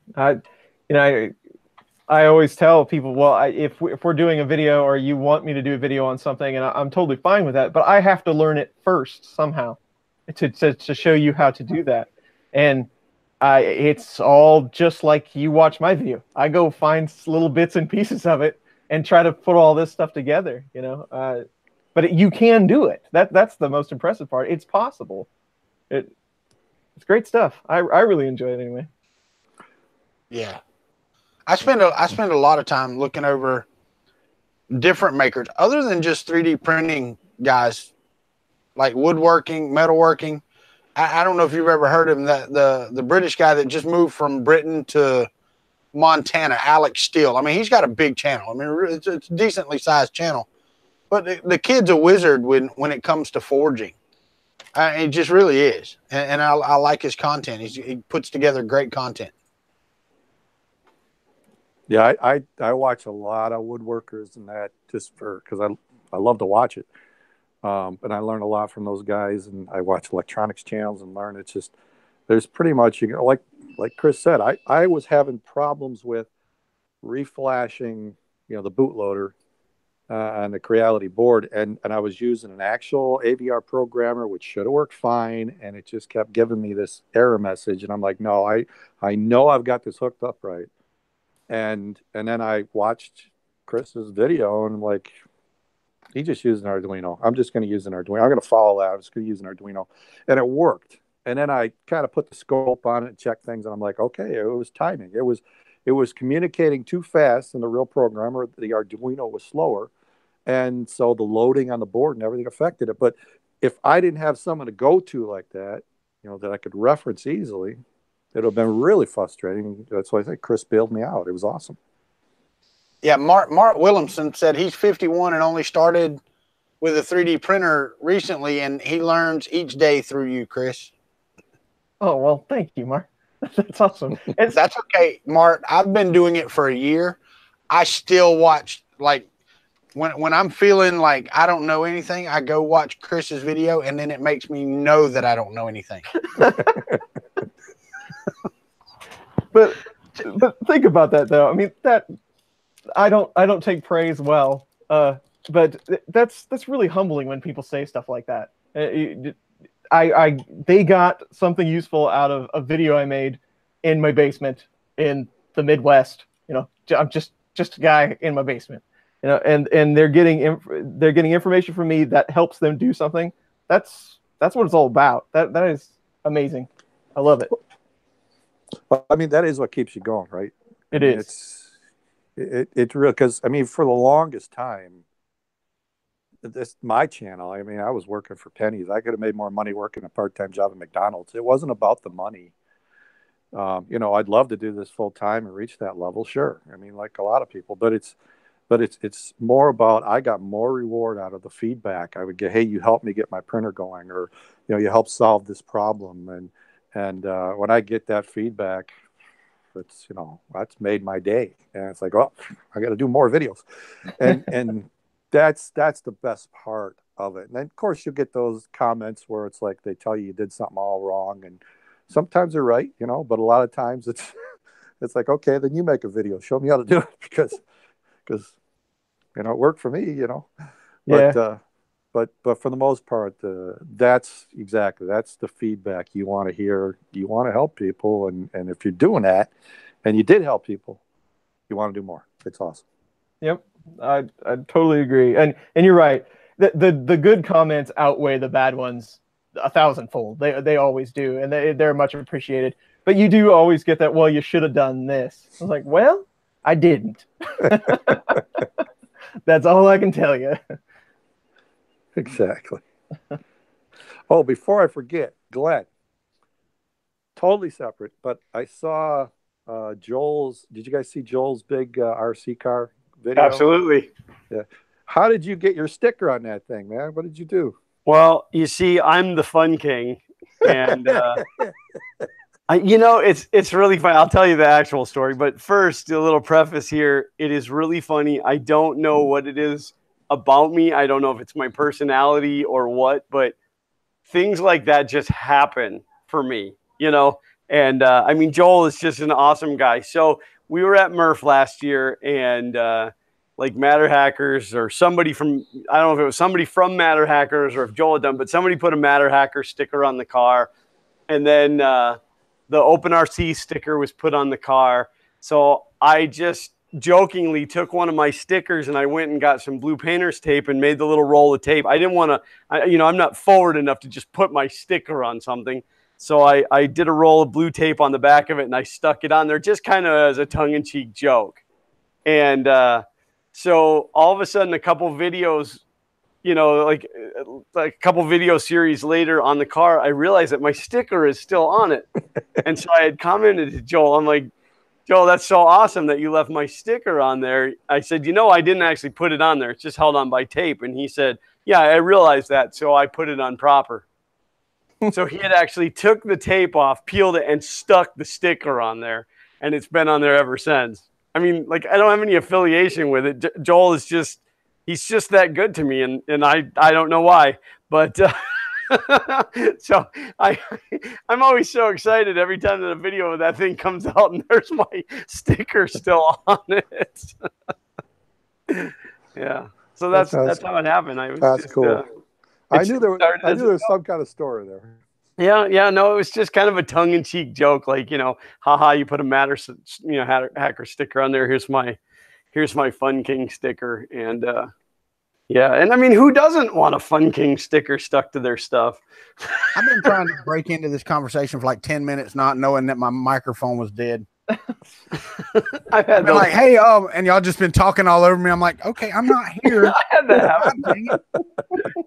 Chuck, let me tell you how lucky Fun King is. Okay, he got a spot in a movie. There is a clear endorsement of Fun King in a movie. I didn't get a part in the movie. Just the name Fun King got a part in a movie. Unfortunately, it's not actually my product. It's an adult related product. And, are you sure it's not your product? The trailer is out there somewhere, but yeah, it was a contraceptive device. Yes, it was. It was. Okay. It was hilarious, though. Somebody brought that up. It was hilarious. Teggy Daggett, if you'd like a sticker, there is a P.O. Box address in the description of every one of my videos. And if you just send a self-addressed stamped envelope, because I am lazy and forgetful, if you send a self-addressed stamped envelope to that, I will put a sticker in there and send it out. And if you got last month's Maker Box, my stickers were in every Maker Box last month. Oh, nice. That was pretty awesome. And it was kind of a last minute thing. Matt sent me a message and he's like, hey, when are you gonna send me some stickers from the Maker Box? And I'm like, I got to find them cheap because I'm paying like 65 cents a sticker and they needed 1,000 of them. And I'm like, yeah, I got to find a cheaper source. So he sent me a link and I went and checked it out. And I think I got them for like 4.5 cents a piece or something. And had them drop shipped right to Maker Box, right to Matt. And I thought, this is scary because I don't know this printing company. I don't know the quality of the stickers, but they turned out really nice. I didn't get to see one until I got my Maker Box, but the one that Joel threw to me, and yeah. See, I don't know. Just magical things like that happen to me. I don't know what it is. Chad, Chad Williams asked, do any of you guys make it to Barry Maker Fair? And Chuck is writing back to him now. But for me and Glenn, that's across the country to Bay Area. I was almost there last year. I almost went, and I think it was it came down to I had to make a decision on Banff or IRF, and I chose IRF. Yeah. Take your dad. Yeah, my address is also.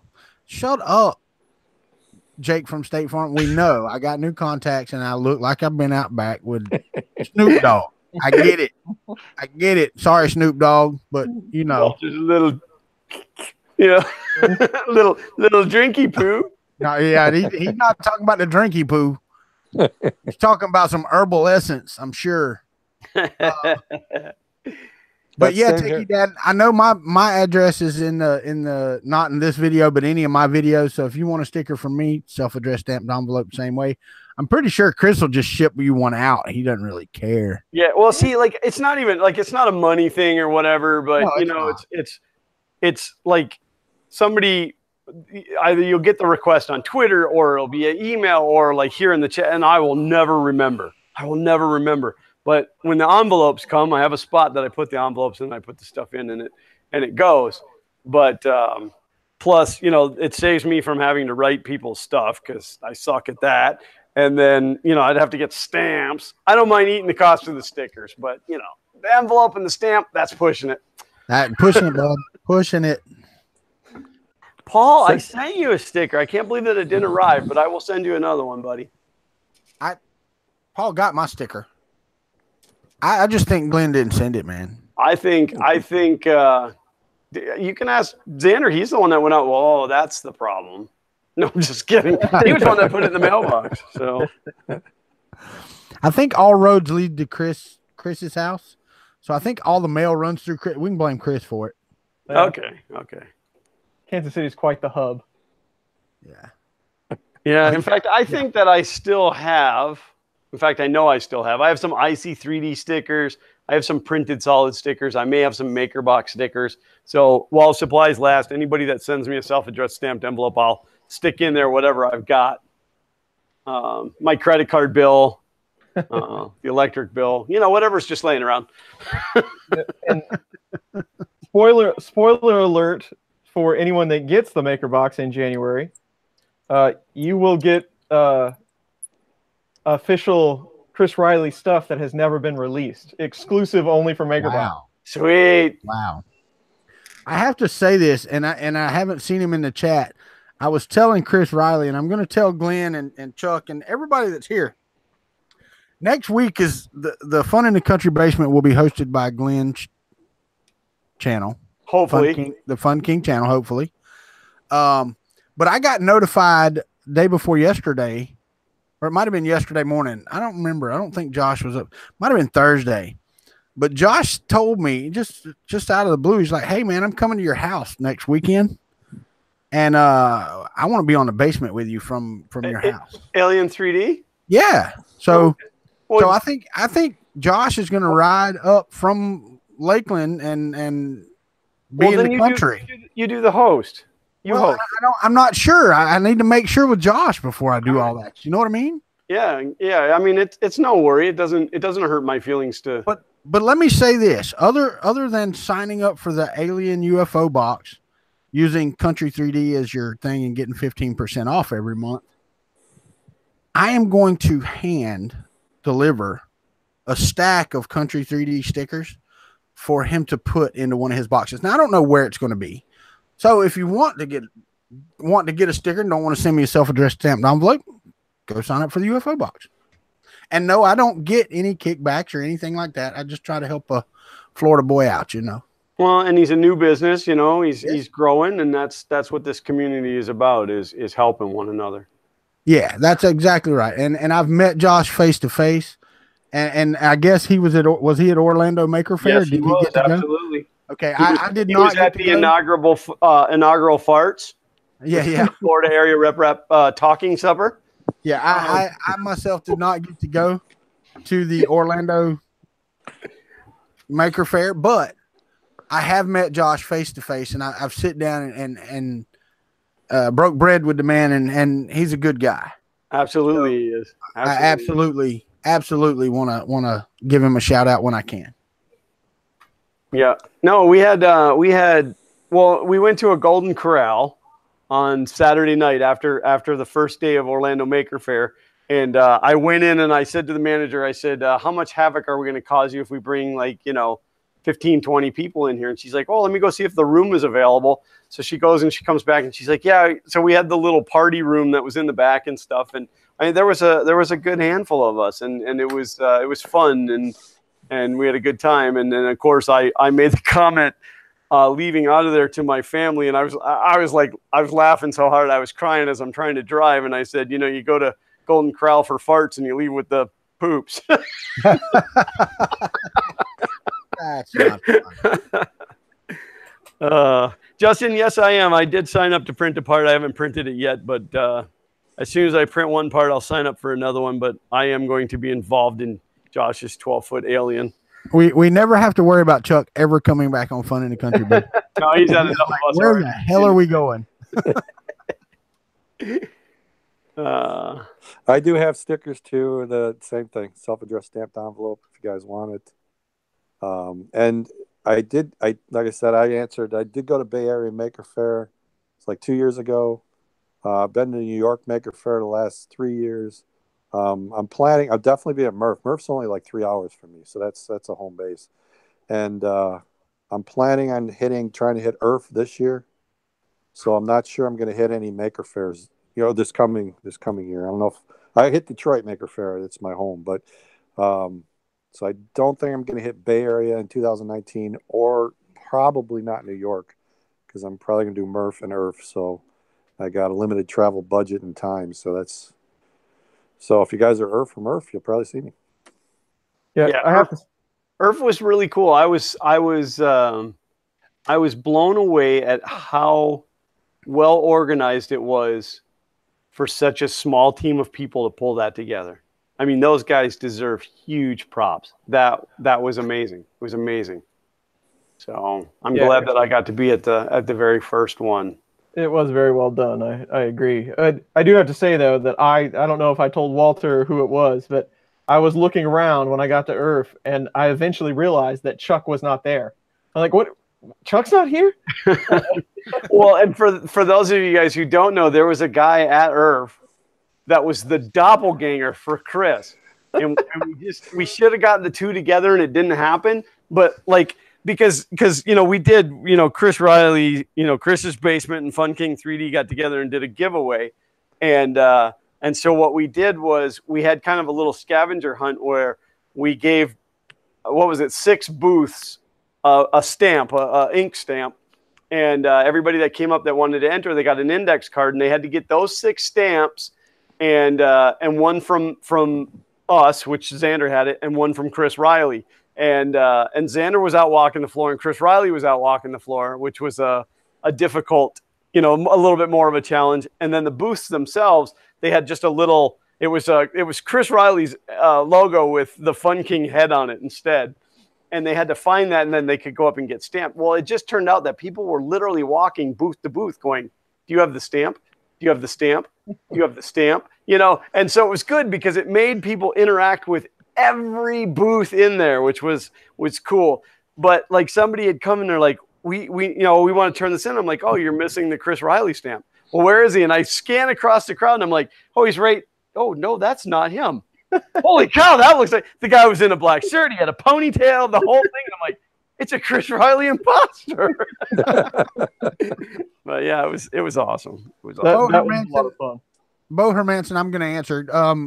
Glenn talked about it earlier, but the FK1 was finished for Orlando Maker Faire minus the heated bed, and it printed at Orlando Maker Faire.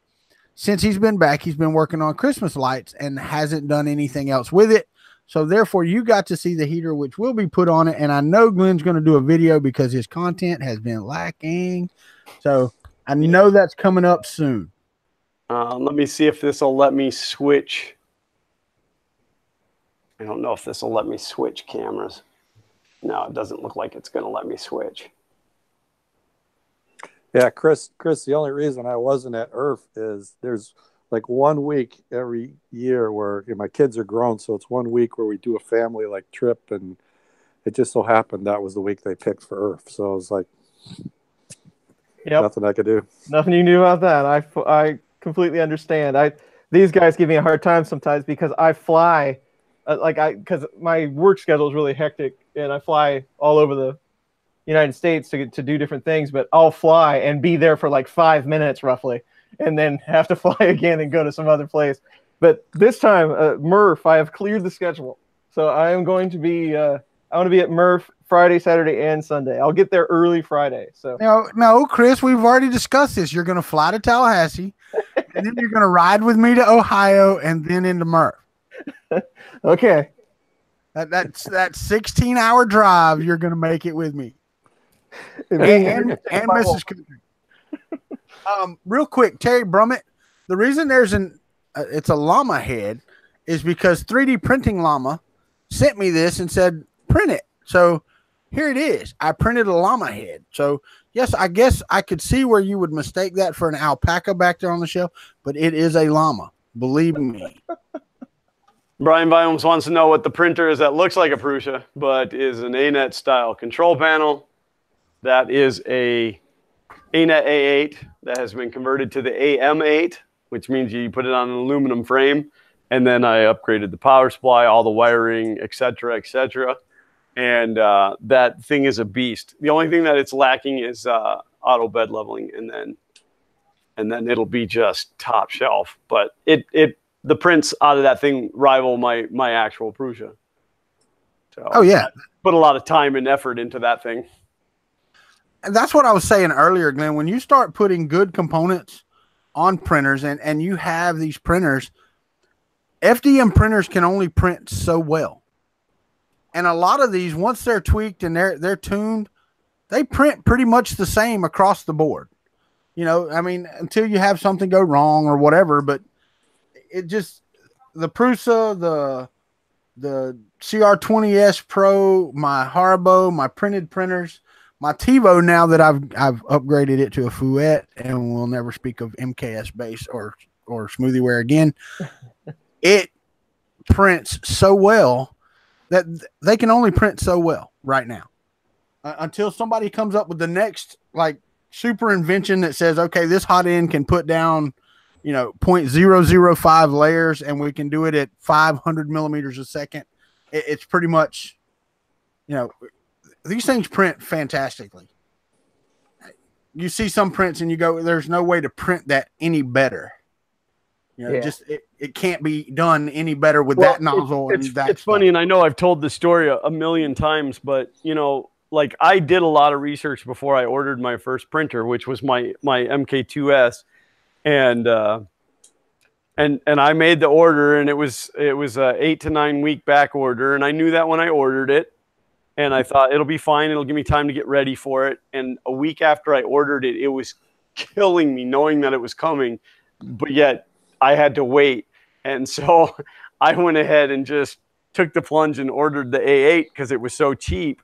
And by the time the Prusa got here, like when I put it together, the first print out of it, I was really disappointed because the prints coming out of my 100, and I think I paid $160 for the A8.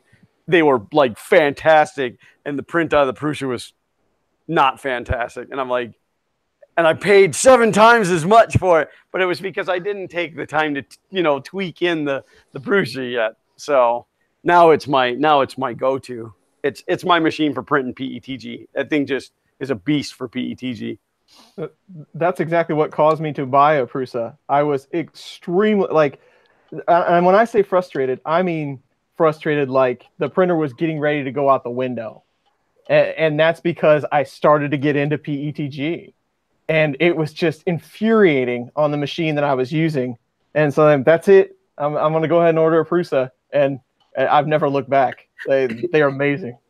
James from Print and Play said, I once used a hot glue gun to 3D print a cube. So I think the entire industry stole my idea. Colin, I will turn that into a link, brother. Oh, that's so funny. James is a funny guy. He's a funny guy. Well, that is time, fellas. It is 5 o'clock. It is 6 o'clock. It is 6 o'clock. My second light show just kicked in. All right, guys. All right, well, I'll just start it, and then I'll let you guys go through. How about that? Thank you, everyone, for joining. I know we didn't pay a lot of attention to chat today, but hopefully you were all entertaining each other. I had a good time, for sure. There's so many of you, and I appreciate you all for coming and hanging out on Sundays with us. It's always a pleasure to have you, as well as Walter and Glenn. It's always good to hang out with these guys. Guys, I like to call my friend. And Chuck, thank you very much for joining us today. And it's been great having you in the chatting with you and having you be able to talk to everybody else. So that's awesome. So Walter, I'll let you go ahead. All right. Walter, Kuntry 3D. Find me on YouTube, Twitter, blah, blah, blah. Hang out with me as we go through this 3D printing journey together. When I do something, you see it real time so that you can see me screw up more times than not. So that's the fun part about it, that and the community. I will say to those guys that normally watch me Monday through whatever, because I'm on 5-6 days a week live streaming. I do want to tell you I will not be streaming tomorrow night. I know I've been away a long time, but my daughter's winter concert for band is tomorrow during my streaming time. I will not be here. So we will be back on Tuesday, and then Wednesday, Hawk 3D Proto will be on the channel for an interview. So I will have Ben on my channel Wednesday evening to interview and see how he got into this thing we call 3D printing.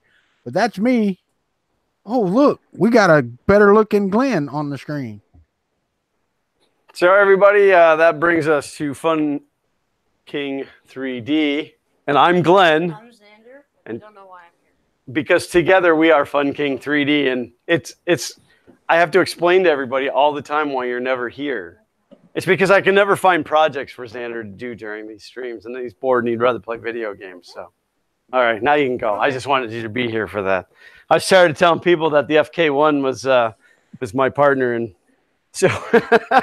But we are to be found everywhere. Fun King 3D, and that's YouTube, Instagram, Twitter, mainly on Twitter, and there will be some more FK1 videos coming up soon. Again, I'm working on another secret project that what I'm doing with it, you probably won't, but it'll have other uses, and it's really cool. And I think that I speak for everybody when I say, Chuck, you are welcome back anytime, brother. Anytime. Thanks, guys. Thanks. Well, thanks for having me. Thanks for the advertising there, Chris. I appreciate the products. You can check out my channel if you guys don't. filamentfriday.com takes you right to my YouTube channel. I'm always open to suggestions. If you got questions, you got issues, just leave it in the comments. Send me an email.